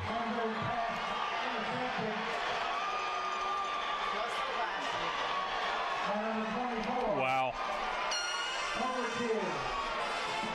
Oak Ridge does have one timeout, so they'll have to snap it twice. So it would take a catastrophic mistake for Bearden to lose this football game. But the Bulldogs are going to take a timeout right now. Yeah, they want to get their plan straight. So this timeout brought to you by Patterson's Appliances. Home appliance financing available. Apply online at pattersonsappliances.com. At OEB Law, our home is your home. And your family is our family. And down here, family takes care of family. Giving back and helping out whenever needed. OEB Law is proud to be from East Tennessee. OEB Law feels like home. We are back to the OEB Law Game of the Week. 30 seconds remaining in this one. Bearden is going to have to line up in victory formation from the shotgun and take a knee. Now, does Oak Ridge call the timeout, or they just let this one end? Call the timeout. Oak Ridge is going to take the timeout. You'll make them snap it again. You know, fumble, snap, whatever. I mean, you just saw it with Oak Ridge. It happens. Yeah. So this timeout brought to you by Patterson's Appliances. Thank you for your support over 55 years. Our story starts with a promise made to the communities of East Tennessee. A promise to always look forward, to the horizon, and past it. A promise to help you live well. At Covenant Health, whenever you enter one of our hospitals, visit any of our physicians, or talk to us on the phone, we will welcome you and your family as one of our own. Because it's about you, and it's about time. Covenant Health, for every moment. Back to your OEB Law Game of the Week. Bearden needs one more clean snap. They get it. Drew Parrott takes the knee. And he is 3-0 as a starting quarterback against Oak Ridge. The Wildcats are going to lose this game by 4. 2 years ago, the final score was 14-9. Last year, the final score was 14-10. This year, the final score 33-29. Yeah, we definitely hit the over tonight on this one. So Oak Ridge, I think, even falling tonight against Bearden makes a gigantic statement. As Bearden has 2 losses on the season, those losses came to West and not Maryville. It was West and Alcoa. But they very well could have won both of those games and led a lot of those games. Yeah, absolutely. It took the final the final drives of the game to defeat Bearden. Bearden could be undefeated. This is a great football team. And so if you're Oak Ridge, you're playing in 5A classification. Bearden is playing for region championship in the 6A classification in the region 2. So if you're Oak Ridge, yeah, you lost this football game, but man, you put up a great fight against a really, really good football team. Well, and the other thing I think too, you talk about iron sharpens iron. You get better by playing good people. And you learn a lot about yourself when you have the adversity and how do you respond to those kind of things. And so, yeah, this is going to get them ready for that playoff run. Yeah. This game was not designed to get you to the playoffs, obviously. because it's not a region game. But this game will get them ready when they do get to that playoff run and start seeing better teams in the third round or so. Yeah, and you hope to learn something from this game that you can take into the playoffs. Like that snap, what happened in that snap in Oak Ridge's final drive? Stansbury didn't get it. You want that play to happen tonight and not in round 2 or round 3 of the playoffs. Absolutely. So this team moving forward will have that experience. But I got to tell you, it was a lot of fun seeing Thompson and Dozier on the same field as each other. Yeah, the fans got their money's worth tonight, obviously. Great football game, very exciting football game. You saw great defense at times. You saw great offense at times. The guys up front on the offensive line did a really nice job getting push when they needed to. Running backs were running hard. You had passing. You had lots of nice throws and catches. And here's the play where it ended. Trying to make something happen. It was a great effort. Presley had a chance for that catch. Just the defender was in a better position. Right. And so I think running for his life out of bounds, I think you can't ask much more of Blaine Stansbury on that play. No. And he's a sophomore. Yeah. And he's been through the wars now. He's been through 9 weeks of this. He's getting better as well. So, as he moves forward, this experience has been good for him tonight as well. Yeah. Here's the one that they didn't miss on. Yeah. So they've got the quick strike capability. It's just a matter of getting in the right spot and getting that execution. And 4th and 28 or whatever that was. Yeah. There's not a lot of plays in the playbook for that. Yeah, that's tough. That's tough. So you see Coach Derek Rang talking to his team down there. I think a lot of really encouraging things can be taken from this one. Absolutely. Uh-oh, we're on camera. Oh, no. Wow. Well, I'm glad I got my hair combed. I was wanting to get a haircut this week, but it didn't happen. I stayed gone longer than I anticipated. Yeah. A couple of good-looking guys on the screen there, I'd say. You go. Yeah, you and Brad look good. So, as we mentioned, got to see a lot of talent on this field tonight. Brandon Hayward is a senior for this Oak Ridge team. He'll be playing on Saturdays come next year. Dozier is a senior. He's got, I think, a good chance to play on Saturdays as well.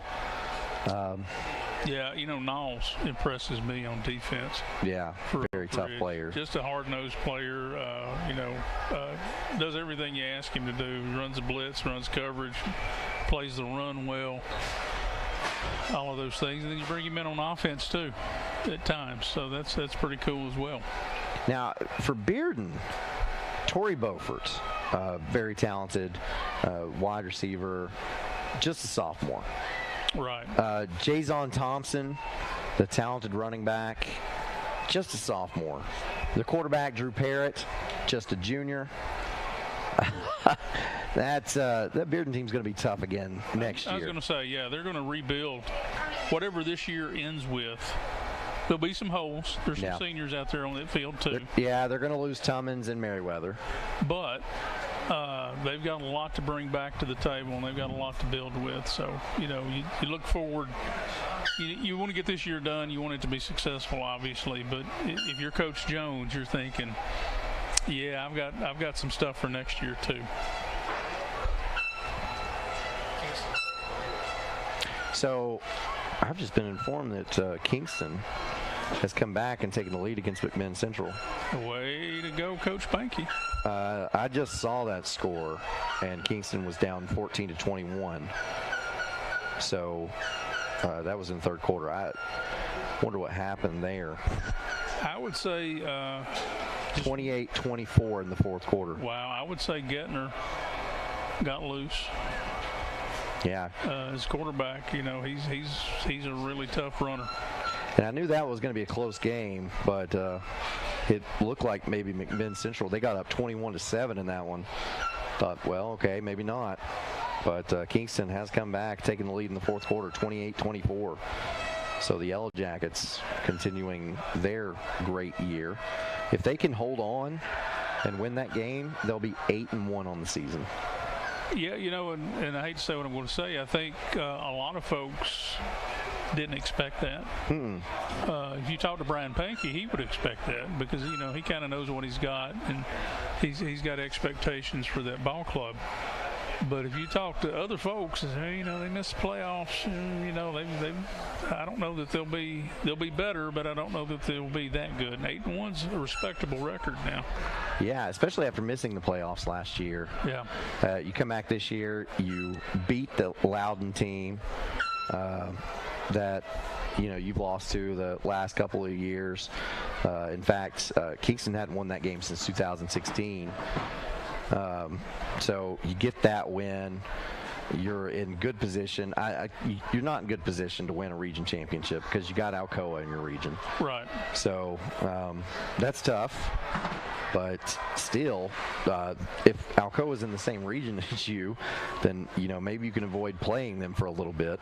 Yeah, if you can get that second spot, then you probably won't see them till the third round. Yeah.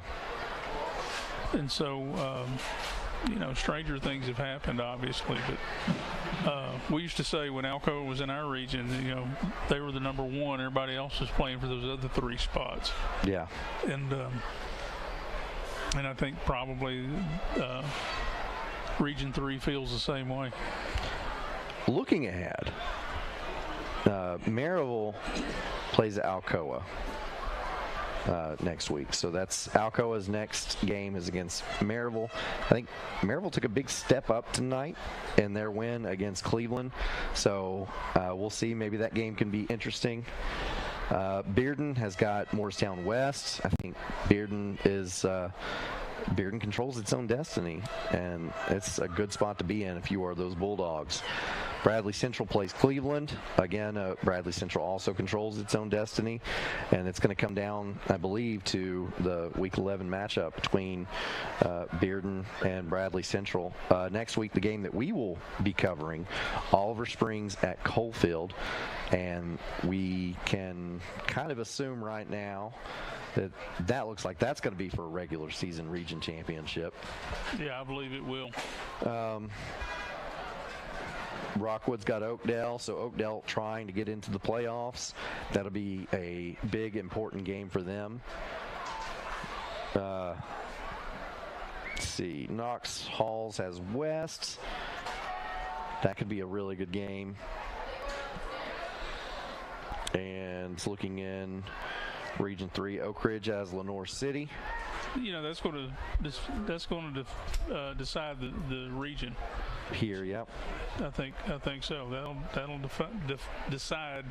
define 1 and 2. And I'm curious what happened to Lenore City tonight. I did not see them getting beat 35-0 to Heritage. They might have been looking ahead. They might have thought, well, this one won't be very difficult. We'll look ahead and thinking about that Oak Ridge game. And sometimes when that happens, your kids don't get real focused, and bad things happen. So, we're coming down to the very end of this thing. I can't believe this is week 9. We got 2 more weeks ahead of us. That's it. And so next week, we've got Coalfield and Oliver Springs. That one's taking place at Coalfield. So there you go. There's the graphic right there. Yeah, that should be a great game. And then on week 11, we've got a twofer. Yeah, we're not double header actually, but a Thursday-Friday deal. Yeah, and so we're really excited about that too, because it's that Thursday it is Rockwood at Coalfield, and then that Friday is Heritage at Clinton. Yeah, I'm excited for both of those. Clinton should be in the playoffs. Yeah.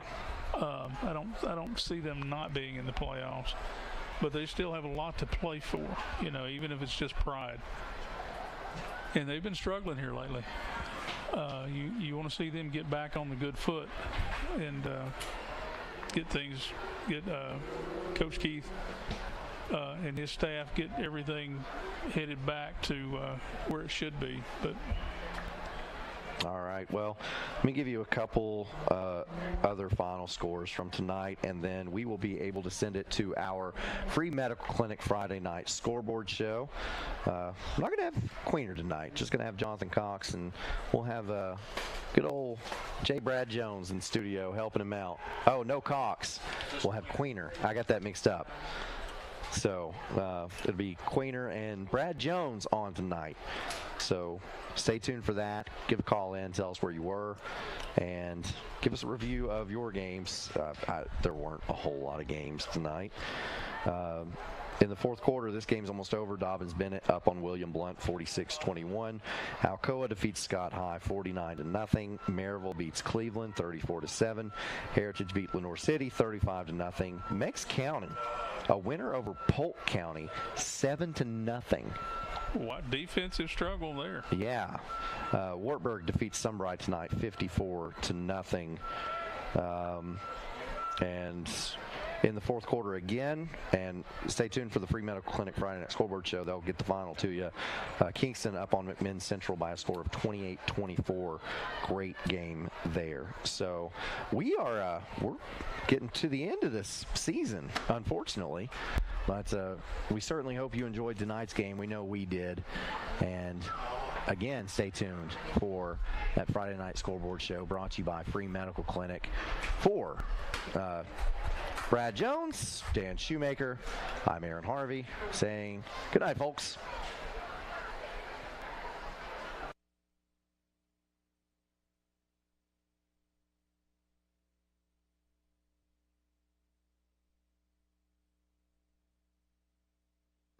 At Ray Varner Ford in Clinton, we believe in turning moments into memories.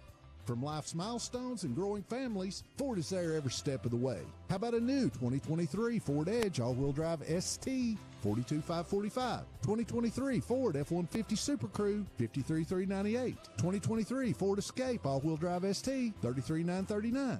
Local you trust? A new Ford your family can afford. Ray Varner Ford, your East Tennessee Ford dealership.